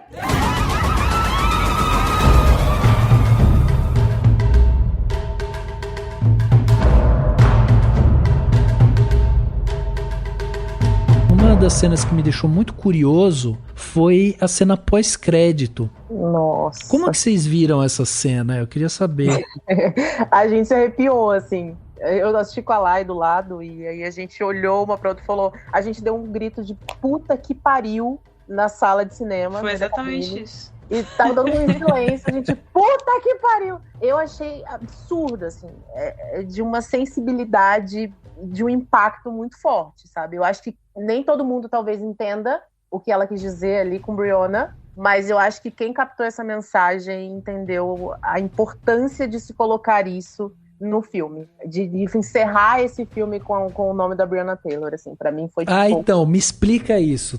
Me explica, Thames. A Breonna Taylor, ela foi assassinada pela polícia nos Estados Unidos. Ela tinha 26 anos e ela foi morta pela polícia eu não lembro a cidade agora, mas Atlanta, né, se não me engano. Acho e aí isso causou uma revolta absurda nos Estados Unidos. Então, quando ela traz esse nome, é de uma forma de homenagear a Breonna, né? E aí, por isso que, assim, acho que é de arrepiar, é uma cena importantíssima pro final do filme. Quando ele fecha o filme dessa forma, pra mim, foi a chave de ouro ali, sabe? Assim, o assassinato da Breonna Taylor foi mais ou menos na época do assassinato do George Floyd também. Exato. E a Breonna tava em casa dormindo, então é uma coisa, assim, muito absurda que aconteceu com ela. E ela se torna esse símbolo, né? O símbolo da luta antirracista, da luta anti-violência, contra a violência policial, contra a truculência, contra o racismo. E aí eu acho que quando o filme coloca ela dentro... assim, coloca o nome dela, aquele easter eggzinho ali, é um símbolo, né, de tudo que o filme tá querendo falar sobre o espaço das mulheres, sobre o que as mulheres simbolizam nessa luta e a universalidade daquela história, né, que a gente não tá falando só falar do exército das Agoji já é grande o suficiente, já é uma puta história, mas assim, o que esse filme simboliza para quem vem depois, o que simboliza isso pra gente que tá vendo hoje, assim, então é muito poderoso. Sim, Não, e quando terminou essa cena, eu falei pro Dani, assim, eu falei, cara, aquele nome tem algum significado, porque Mas eu achei muito preciso, assim, ela falar todos os nomes. Eu até falei assim, os outros nomes devem ter algum significado também, eu preciso pesquisar sobre eles, porque... A gente até pensou isso, né, também. Sim. Mas vocês acharam alguma coisa ou não? Não, das demais, não. Assim, eu só gravei mesmo o nome da Brianna porque foi tão impactante que a gente saiu meio, sabe, assim, anestesiado do cinema. Mas eu não lembro assim, mais.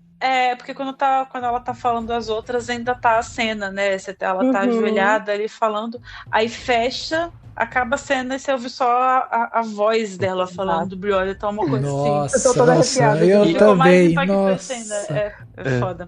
Mas faz um pouco de sentido, porque ela fala nomes bem típicos, assim, que fariam sentido. Aí a Brianna também faz, e é o último, né? Eu acho que, sei lá, se ela tivesse falado nomes, sei lá, mais modernos, daí faria, sei lá, daí daria pra gente adivinhar, mas só isso já é muito poderoso, assim, e é muito legal justamente essa coisa do reforçar os nomes, porque, por exemplo, a própria Nanisca, né, as personagens todas, elas não têm registros históricos, né, delas, elas não existiram nesse sentido de que são personagens fictícias para contar essa história, né? Mas ao mesmo tempo a gente tá fazendo uma coisa de resgate histórico. O filme faz esse resgate histórico. E o nome é muito importante, né? Você lembrar, marcar o nome das pessoas que fizeram história, que tiveram sua importância, que precisam ser lembradas, né? E é um pouco isso. E é uma prática muito comum, né? De lembrar de nomes importantes, principalmente quando são pessoas que morreram, e também da questão de olhar para a história com o intuito de resgatar esses nomes, né? Recentemente eu estava ouvindo podcasts e lendo sobre pessoas que foram apagadas da história, né, que a gente resgata, e daí é importante você reforçar esses nomes e falar esses nomes e repetir esses nomes para que eles não sejam esquecidos, né? Isso é muito legal também. Não, e eu quero assistir depois o filme de novo, eu quero notar esses últimos nomes ali, porque eu acho que deve ter alguma coisa, mas assim, quando a gente terminou de ver o filme, eu cheguei a contar essa história pro Dani, eu falei assim, pô, tem uma menina que foi assassinada pelos policiais que entraram na casa dela e tal, ela tava dormindo, e isso foi um choque e tal. Aqui no Brasil, pra gente, ficou conhecido muito o caso do George Floyd, né, porque foi filmado e, né, passou em tudo que é lugar, aí logo depois veio aquele movimento do Black Lives Matter e aquela marcha, né, que teve e tal, e até os gritos, né, porque tinha aqueles gritos do I Can't Breathe, né, que eles ficavam falando, então assim, o do George Floyd ficou muito forte, e aí colocar o da Brianna aqui, tipo, fazer esse resgate histórico também é muito poderoso, assim. Nossa, vocês falando jogou esse filme agora um degrau muito acima, assim. Muito acima. É muito poderoso, né? Uma coisa assim, que ela tirou o tapete debaixo da gente com aquela cena no final, um detalhezinho tão simples que expande muito a história, né? E ela, assim, o engraçado, né? Não é engraçado, mas assim, o curioso é que ela começa falando o nome da Izog. Então, o que você espera dessa cena? Que ela vai falar o nome das companheiras ali da unidade que morreram. Então, quando fala o nome da Brianna, assim, é de uma grandiosidade. Eu lembro, sério, eu tô toda arrepiada, assim, porque eu lembro que a gente se olhou, né, lá, e a gente falou, puta que pariu, assim, tipo, acho que a gente teve uma reação tão louca no cinema, que ninguém ao nosso redor, né, falou nada, e a gente começou, será que as pessoas entenderam, assim? Mas, nossa, foi bizarro, assim. Mas até esse ato simbólico, né, do que ela tá fazendo, o ritual que ela tá fazendo, né, porque a gente tá vendo um ritual, um pouco antes a gente já tá vendo também a Naui aceitando a Nanisca como sua mãe, né, porque ela chega no ouvido dela e fala, mãe, vamos dançar, então tem o lance também da maternidade e tal, todo esse final do filme eu acho ele esplendoroso, assim, tipo, eu acho lindo, assim, inclusive porque, assim, deixa eu até fazer uma recapitulação aqui de alguns acontecimentos desse final, porque eu acho ele muito bom, assim. Depois que a Nanisca se assume ali, né, como, eu sou a mãe da Nau e tal, elas têm uma quebra que elas param de se falar, porque, né, em seguida já tem os ataques e tal, tem a guerra, e a Nau é capturada. Então elas não voltam a conversar sobre isso, elas não voltam a ter uma discussão sobre isso. O que a Naui ficou foi que eu fui fruto de uma violência com a minha mãe, e eu sou fruto disso, eu sou fruto de uma coisa horrorosa que aconteceu com a minha mãe. E é isso. E a Naui tá super machucada com isso. E a Nanisca, pelo seu lado, ela tá super machucada pelo fato dela não ter conseguido ainda falar com a filha, né? Não ter consertado, ela só falou, tipo, ela só né, passou a notícia adiante ali. E elas ainda não conversaram sobre aquilo. Então tem esse lance também da maternidade, principalmente do lance da maternidade de uma mãe preta, né, que precisa educar o filho, inclusive em cima de tanta violência, né, que tá ao redor. Então, tipo, até isso, tipo, essa fala também é muito poderosa, assim, porque tudo aquilo que acontece entre as duas precisa ser restaurado de alguma maneira.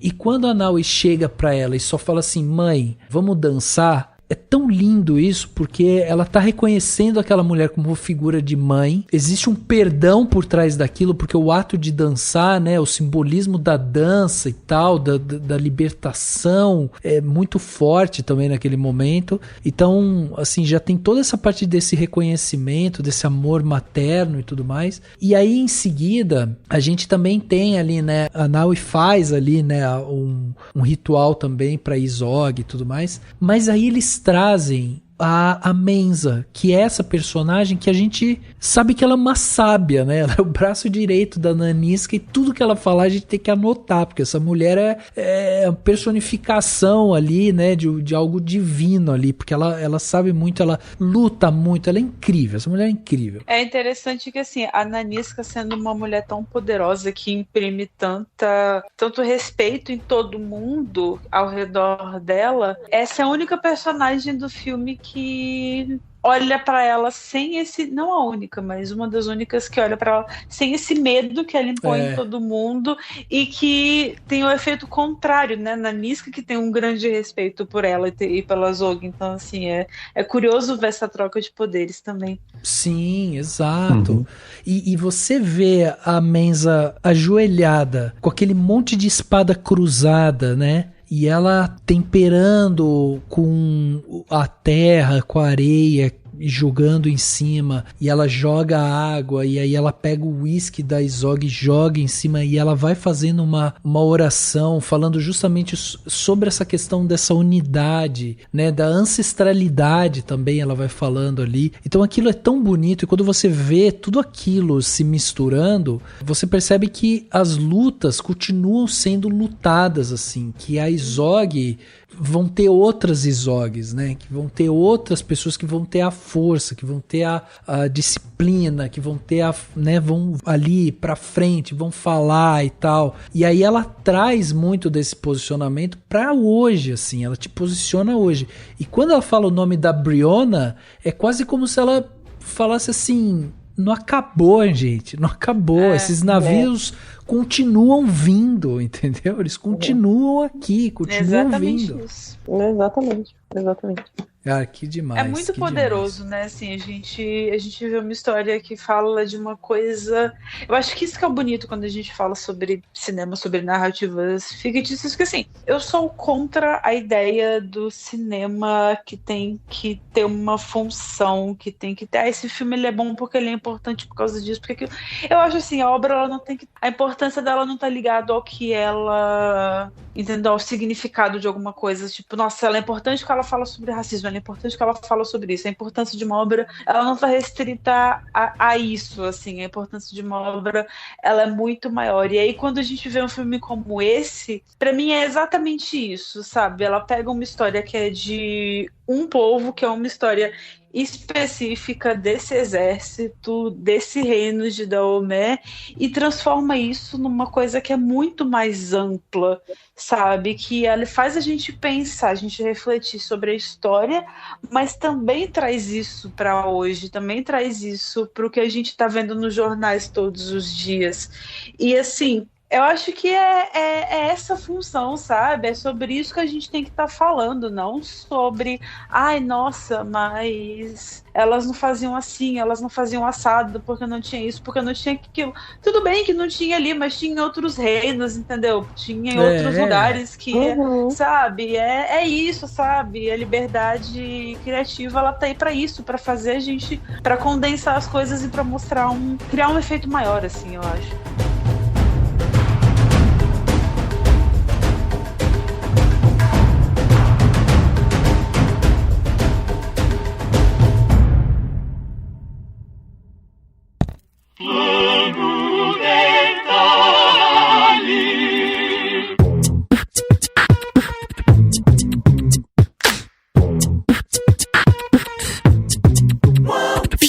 Plano detalhe da semana, né? Aquele momento gostoso que a gente tem aqui para dar uma dica para você. A maior dica de todas é vá ao cinema assistir A Mulher Rei, esse filme que maravilhoso, né? Só temos que falar que é um filme maravilhoso. Mas se você não quer fazer isso, quer fazer outra coisa, Dani, vamos começar com você. O que você trouxe de plano detalhe pra gente essa semana?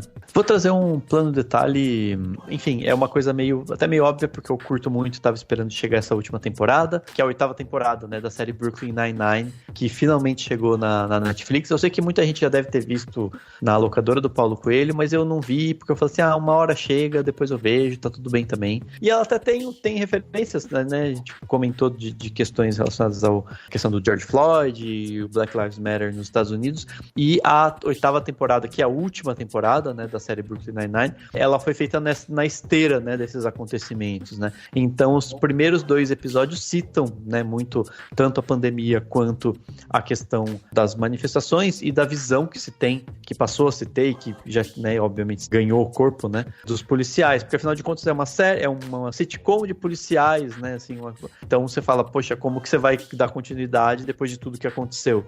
E é legal que eles conseguiram dar um bom gancho. Eu não terminei ainda a temporada, mas, tipo, depois ela entra nos casos, aqueles casos comuns, aquelas coisas mais, com aquelas piadinhas de sempre e tal, um pouco assim, mas pelo menos o começo da temporada eles situam a série, né, no tempo e espaço, assim, de um jeito bem legal. E é aquela série divertida pra ver, 20 minutos por episódio, então, assim, dá pra ver todo dia no fim da noite, assim, um pouquinho, dá umas risadinhas. Eu particularmente gosto, aquela é muito rápida, é muito...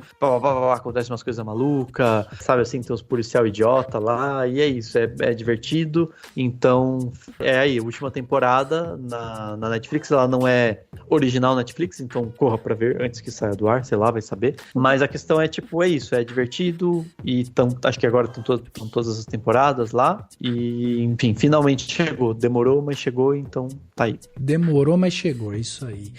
E, né, pra quem quiser acompanhar tudo que a gente tá dando dicas aqui no podcast, vai lá no post desse podcast, vai estar tudo listadinho lá, ou também, né, no seu agregador, olha lá a descrição do episódio, tá tudo listadinho lá.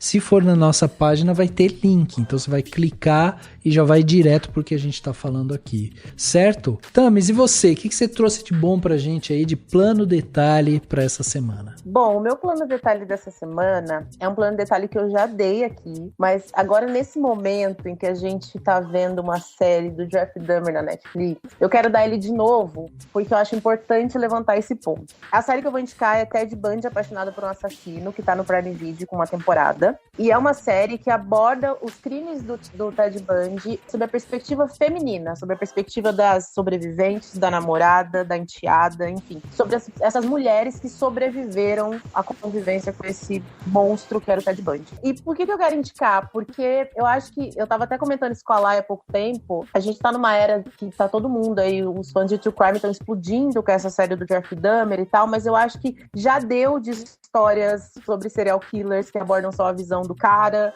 que romantizam um assassino. E aí eu acho que é super importante a gente olhar essas histórias, né, esses crimes tão terríveis cometidos por eles, sobre perspectiva de vítima, sobre quem eram essas mulheres, não só essas mulheres, né, que morreram na mão do Ted Bundy, mas quem eram esses rapazes que morreram na mão do Jeffrey Dahmer, o que essas vítimas tinham, sonhos, enfim, trabalhos, famílias, e eu acho importante ter essa outra visão, sabe? Por isso que eu sou contra a série do Jeffrey Dahmer, assim, eu acho que já bateu desse romantismo em cima de de serial killers. E eu indico a série Ted Bundy Apaixonado por um Assassino, que vai contra tudo isso que as pessoas estão acostumadas a ver, sabe? Eu acho que é muito mais importante você dar voz pra realmente quem interessa.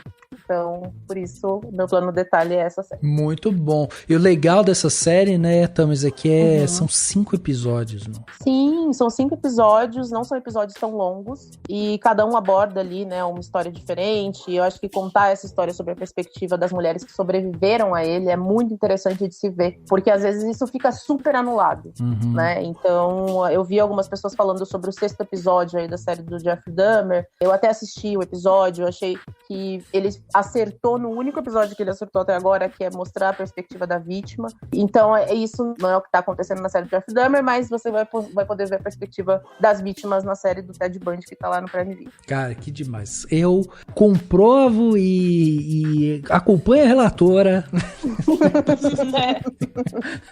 Porque eu assisti, eu devorei essa série quando eu vi. Boa, nossa, né? É muito boa, é muito Eu boa. acho que eu indiquei e você chegou a falar que ia ver e aí eu É falei, verdade, né? é verdade. Foi você que indicou, é verdade. Olha aí, tá fazendo escola. Fazendo escola, rapaz. Falei, vou levar esse plano detalhe hoje de novo. Caralho, você me manipulou agora como um puppet. Era essa a intenção, Rafa. Droga, foi descoberta. Ela jogou a sementinha lá na frente, daí eu assisti, achei boa. Aí pra ela indicar num plano detalhe pra eu falar, é isso mesmo, é isso mesmo. É isso, concorda, assim embaixo. Muito bom. Tá aí então. Ted Bundy Apaixonada por um Assassino. Lá, e você? O que você trouxe de bom pra gente aí? Pode dar quantos planos detalhes você quiser, que é livre. E o que você quiser também. Pode até ser uma sobremesa. Então, vamos aí. Vamos sentar, tomar um café que eu vou começar. Vamos lá. Primeira dica que eu tenho no plano detalhe é uma série que a gente tá assistindo aí também, inclusive, que é o Funk.doc na HBO Max. Que, assim, eu tô gostando muito de assistir porque ela conta a história da narrativa do funk, da trajetória do funk como gênero musical, do preconceito, da vertente policial, de como o ritmo ficou estigmatizado e ligado a questões de violência, questões negativas. Ele nunca foi valorizado como o produto cultural que ele é, porque o mundo, né, o Brasil, o mundo tem uma visão muito elitista do que é cultura, que para muitas pessoas cultura é só o que é MPB, o resto não é cultura, sendo que assim, tudo que é um produto que vem de um povo, que vem de um aspecto cultural é cultura, e funk é cultura pra caralho, assim. E é uma série muito boa, a gente tem 4 episódios até agora, eu não sei quantos que vão ser, mas cada episódio conta uma narrativa diferente, cada episódio vem de um ângulo diferente, e aí conta com depoimentos de funkeiros, de MCs, de pessoas proeminentes no mundo do funk, quanto de analistas, produtores culturais, sociólogos, assim, um documentário bem completo, bem legal de ver, assim, e bem rico para quem, como eu, não conhece tanto a história do funk. É muito interessante, assim, ele é bem construído e super, super abrangente, assim, abre muito o horizonte e a visão que a gente tem sobre o Brasil, sobre o funk, sobre favelas, sobre preconceito, sobre tantas coisas. Então, Funk.doc tá na HBO Max, tá sendo um episódio por semana. Até agora são 4, então assim, dá pra ir vendo aos pouquinhos. Eu vi aqui, like, já saiu o 5º, viu? Não é por já nada saiu não. o 5º? Então tô atrasada. Você já tem programa aí pra noite. Já tem mais pra ver. Bom saber. E eu vou até só ressaltar uma coisa, que eu já tive gente da minha família falando que funk, só quem gosta é pobre. Eu já tive gente da minha família falando isso. A vontade que eu tinha de enfiar minha cara no chão e a da pessoa por consequência, sabe? Assim, pegar junto e enfiar na cara. Porque é de um preconceito inacreditável que o funk carrega. Como diria a Maísa, eu gosto de pobre. Tudo bem ser pobre, eu sou pobre. Então, assim. Como diria Maísa. As pessoas não falam assim, só quem gosta de funk é pobre, e assim, eu nunca fui numa festa de rico, essa pessoa provavelmente também não, porque assim, cara, entendeu? É só o que se ouve, gente. Até porque tem muita festa de rico que toca muito funk, né? Muito exatamente, assim, às vezes é só o que toca. E até porque tem muito rico que vai atrás do funk. Exatamente. E assim, aí a gente entra numa outra questão, né? Numa vertente que é ainda mais abrangente, mas assim, fica aí a dica Funk.doc na HBO Max. É maravilhoso. Boa. Mudando de plataforma, minha segunda dica, uma série que estreou na quarta-feira, dia 28 dessa semana, mas é a série O Coro, do Miguel Falabella, que eu tive a oportunidade de assistir 3 episódios antes. Assim, pra quem gosta, eu me confundo. Bom, continua no musical, na verdade, então tem uma lógica nas minhas dicas. Eu ia falar que não tem nada a ver mais tempo, que é tudo musical. Primeira série do Miguel Falabella, depois que ele rescindiu o contrato com a Globo, então tá no Disney Plus agora, episódios semanais. E a história de vários jovens que sonham em ser atores de teatro musical, e eles passam por um processo de audição e aí vão passando por provações. Então tem drama de bastidores, tem música, tem romance, tem mãe, tem família, tem gente passando por dificuldade, tem gente privilegiada.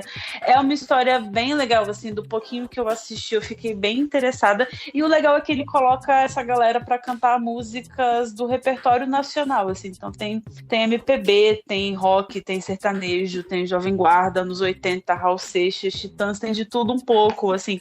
Então, é um gênero que a gente não tá tão acostumado a explorar nas séries brasileiras, essa questão do musical. As pessoas têm um pouco de receio, assim, as pessoas têm um pouco de preguiça do musical. Eu sou cadelinho de musical, falou que tem música, eu tô vendo. E é uma série que ela é, assim, ela é gostosa de assistir, sabe? Porque o Falabella, ele tem um ritmo no texto dele que é legal, assim, você entra naquela história daqueles personagens de uma forma muito fácil, assim. Então é super gostosinha de assistir, eu tô gostando bastante, quero ver os próximos. São episódios de 30, 40 minutos no máximo e super, super gostosinha. Fica aí a dica, O Coro. É a famosa Glee brasileira, que todo mundo fala que é igual Glee, mas ela não bastidores de um teatro, não é numa escola. E tem a Karen Rios do Ruge, gente. Não é toda série que tem alguém do Ruge no elenco. Essa série tem. Maravilhosa.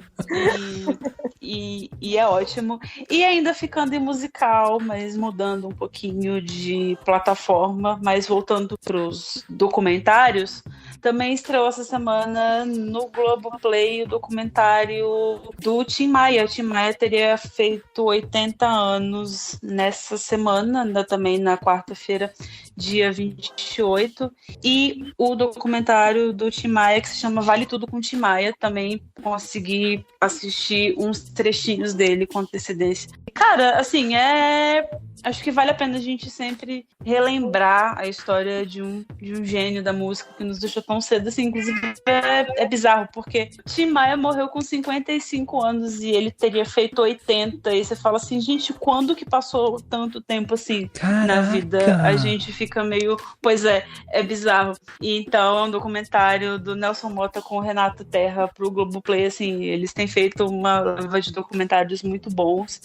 E o do Tim Maia, essa mais recente edição, então fica aí a super dica pra quem quer mergulhar. Eu fui super musical nas minhas dicas hoje, né, mas fiquei nessa vibe, assim, porque acho que a música fala muito sobre a nossa relação, sobre a cultura, né, assim, a música é uma forma da gente resgatar coisas de outros períodos, a gente entender certos movimentos da nossa cultura, e eu fiquei viajando nessa depois que eu vi O Coro e acabei pensando bastante nisso, então escolhi essas dicas hoje. Caraca, animal. Olha, já adicionei aqui o documentário do Tim Maia, adorei. E Miguel Falabella, eu tava de olho inclusive ele tá com uma peça, né, no teatro, que é um musical também, que eu acho que é a história da Alcione, não é? Que ele faz? O Marrom.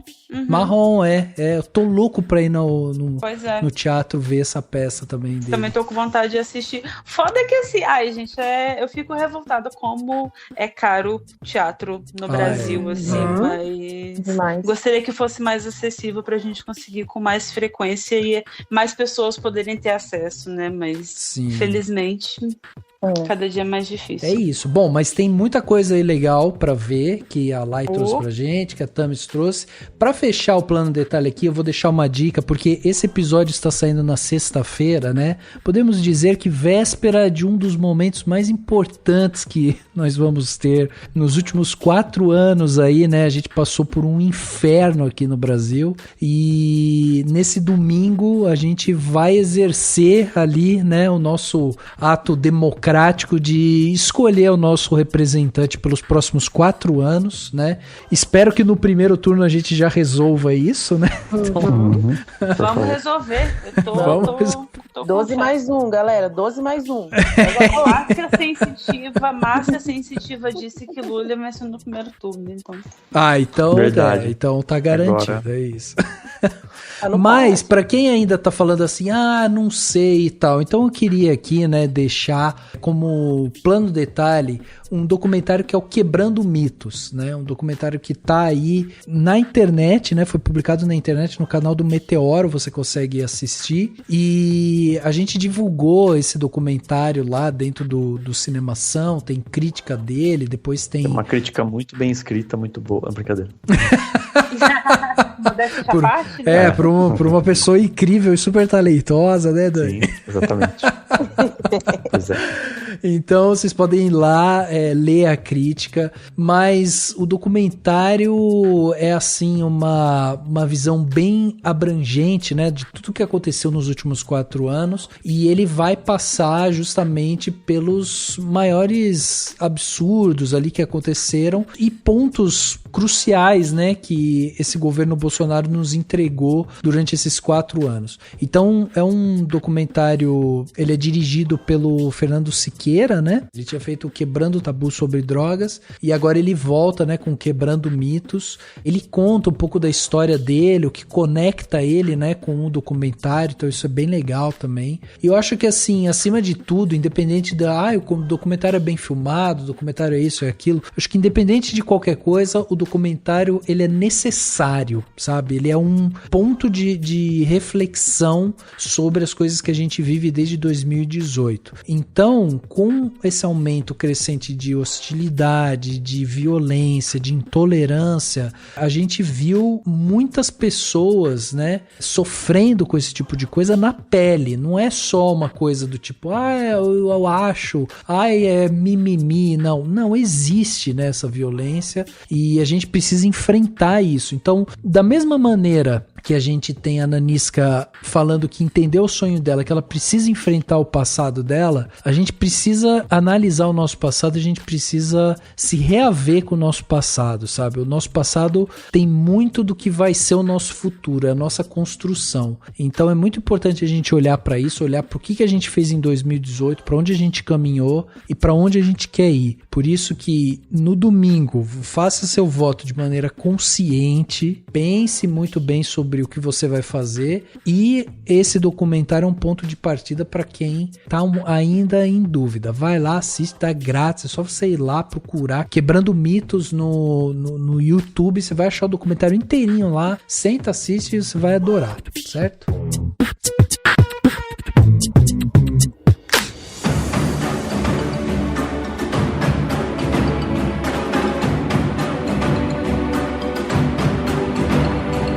Chegando aqui no final desse podcast Cinemação 479, batemos esse papo aqui sensacional sobre a Mulher Rei, e a gente não tinha como fazer esse podcast sem a Tami, sem a Lai aqui, porque olha, é um podcast que a gente estava assim muito afim de falar sobre esse filme desde quando começou a ser, né, divulgado os teasers e trailers e tal, a gente já tava de olho e a gente tinha que trazer aqui essas nossas amigas para ajudar a gente, e foi demais. Então, Thames, queria agradecer sua presença aqui com a gente mais uma vez, sempre portas abertas. Quando tiver um filme que você falou, gente, esse daqui vale muito falar, já fala pra gente, agenda aí, viu, que a gente vai falar. Ai, que isso, mas pode deixar que eu falo.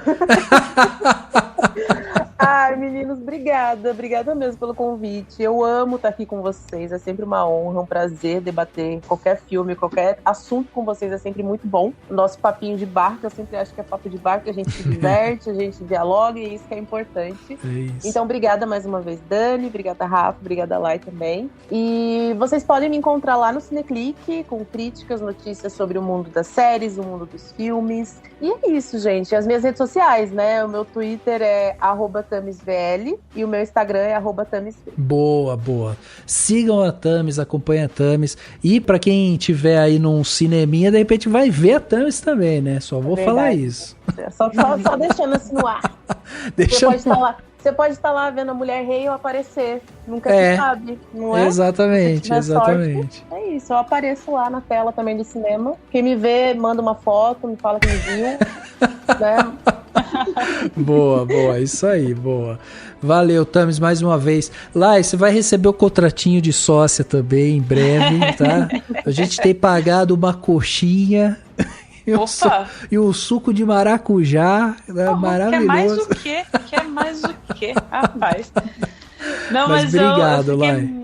Pô, eu que agradeço pelo convite. Muito feliz de conseguir fazer, porque já teve acho que umas 2 vezes que o Dani me chamou pra fazer e eu não conseguia, porque assim, tinha alguma coisa pra fazer, tinha uma pauta que não sei o que eu não conseguia. Então, assim, fiquei devendo algumas vezes, mas fiquei muito feliz de conseguir participar aqui e falar sobre esse filme que eu me amarrei de assistir, que foi super gostoso conversar sobre ele. E, gente, os papos aqui sempre são muito ricos e muito abrangentes. Isso me deixa muito feliz de fazer parte disso de alguma forma. E é isso. Vocês podem me encontrar nas redes sociais @LaizaZanetti. Primeiro um Y, depois um S, depois um Z, depois TTI. É muita letra, mas assim, não existem muitas, assim. A vantagem é um nome complicado, mas assim, não vai ter 700 mil, então fica mais fácil.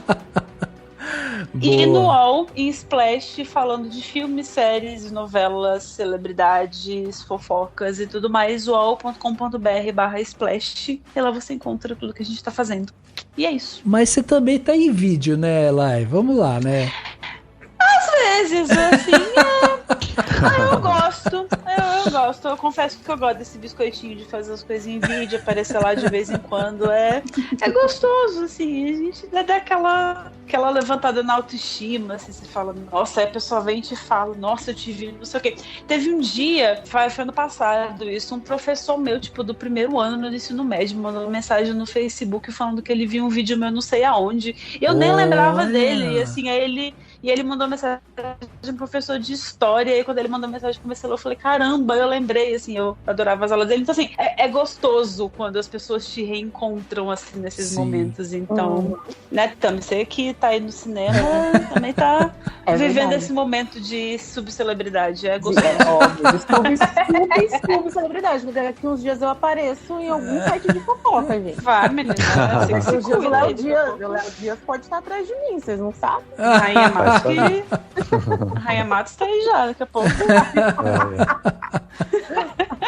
Bom, a Lai tá no Adoro Cinema, né? Você procura lá as redes sociais do Adoro Cinema, ela tá lá fazendo bate-papo. Assim, eu não sei porquê, mas eu tô lá, assim. Ninguém tá me pagando pra eu estar lá, mas eu tô, mas tudo bem. Eu amo essa coisa. Mas agora só uma curiosidade. Já aconteceu de você ir assistir um filme, daí você aparecer no cinema, e aí a hora que você acaba o filme, você tá indo embora, alguém do cinema fala assim, a menina que apareceu no cinema? Ai, ainda não tive meus 15 minutos de fama, não? Assim, pessoalmente. Não, tô arrasada. Mas eu espero que quem ouvir me ver no cinema, vem falar comigo. Mas a gente pode combinar. Boa! A gente pode combinar, assim, aí sai, vai ver um filme, aí sai assim, vai sair você pra um lado, sai pro outro, depois a gente fala, você é aquela menina que apareceu ali, a gente faz um escândalo, você vai pra tirar foto. Vamos organizar, vai dar certo, pô. Vamos organizar. Aí começa assim, depois vai em natural, então o resto vai... É verdade, você tem que ter um incentivo. Isso, quando um pede foto, alguém vai pedir foto. Não sabe nem ser famoso, mas vai falar, putz, exatamente. Foto. É verdade, vamos organizar isso aí. Pra eu ter meus 15 minutos de fama, pra eu mandar beijo pros meus fãs. É isso, bom, muito bom. Gente, muito obrigado. Dani, obrigado também pela sua participação aqui. Mais um podcast gravado sobre um filme maravilhoso ainda. Maravilhoso, sensacional, adorei. Brigadão Tamis, brigadão Lai pela participação, achei que ficou demais. Muito bom, inclusive, até, né, comentar, tipo, conhecer a história e histórias, né, assim, é fundamental esse combo, assim. Então é muito bom da gente discutir sobre isso. E acho que vamos ter dobradinha aqui no Cinemação de podcast sobre filmes dirigidos por mulheres. Então aguardem o próximo e até semana que vem. É verdade, é isso aí. O podcast Cinemação 479 fica por aqui e a gente se vê no próximo.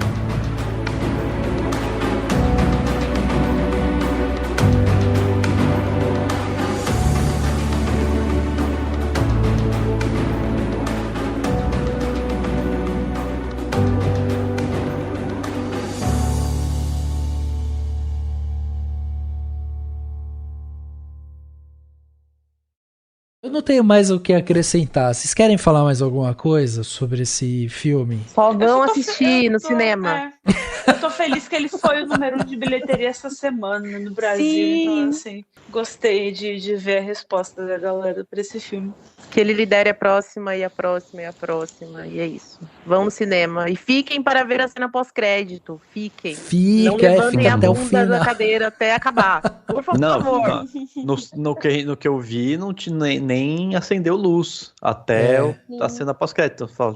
Né, os cinemas todos deveriam fazer isso e é isso, né? Se não acendeu a luz, não é pra levantar, né? Assim que é bom, entendeu? Tem que ter esse código aí mundial. Se não tem cena pós-crédito, acende a luz logo que a gente entende e vai embora. Então, isso é assim, gente, não dá pra ficar vendo 5 minutos de crédito todo o filme. A vida é muito curta. Mas assim, quando tem cena pós-crédito, deixa a luz apagada que a gente entende que é pra ficar sentado. Exatamente. É perfeito. E aí, claro, quem for embora vai por sua conta e risco, né? Vai perder. Se você tropeçar na escada, o problema já não é nosso, que a gente avisou. Exatamente. E eu só vou dizer uma coisa também, o Marvel, isso daí é cena pós-crédito, entendeu? Isso. Aplaudindo aqui, ó. Aprenda, Marvel. Aprenda. Não precisa ser ceninha pós-crédito pra dar gancho pro próximo filme, sabe? Também não precisa ser ceninha pós-crédito só pra fazer uma piadinha do que a gente viu no filme, sabe? Uma piada ruim ainda por cima. Uma piada ruim. Cara, tem cena pós-crédito da Marvel que é assim. Você fica até o final pra ver, assim, tem a cena pós-crédito do meio, que é aquela que funciona como um gancho, e aí a cena final, que é uma cena idiota de piada, e assim, a piada ruim. Você vai me fazer ficar 10 minutos vendo crédito, pelo menos essa piada boa, sabe? Porra, me ajuda, cara. Eu defendo o Kevin Feige, porque o Kevin Feige é um grande marqueteiro, porque assim, ele não faz filme, ele faz marketing muito bem, mas assim, porra, contrata uns piadistas melhor aí. Não é? Pois é. Exatamente. Ou, né, certeza que ele tem o telefone da Viola. Liga lá e fala assim, viu, vê aí pra mim que eu tô querendo fazer uma cena pós-crédito, me dá uma ajuda aí, pô. Uma cena pós-crédito de qualidade. De qualidade, pô. Pelo amor de Deus. Esse trecho aqui, Rafa, tem que ir no pós-crédito do podcast. Eu acho.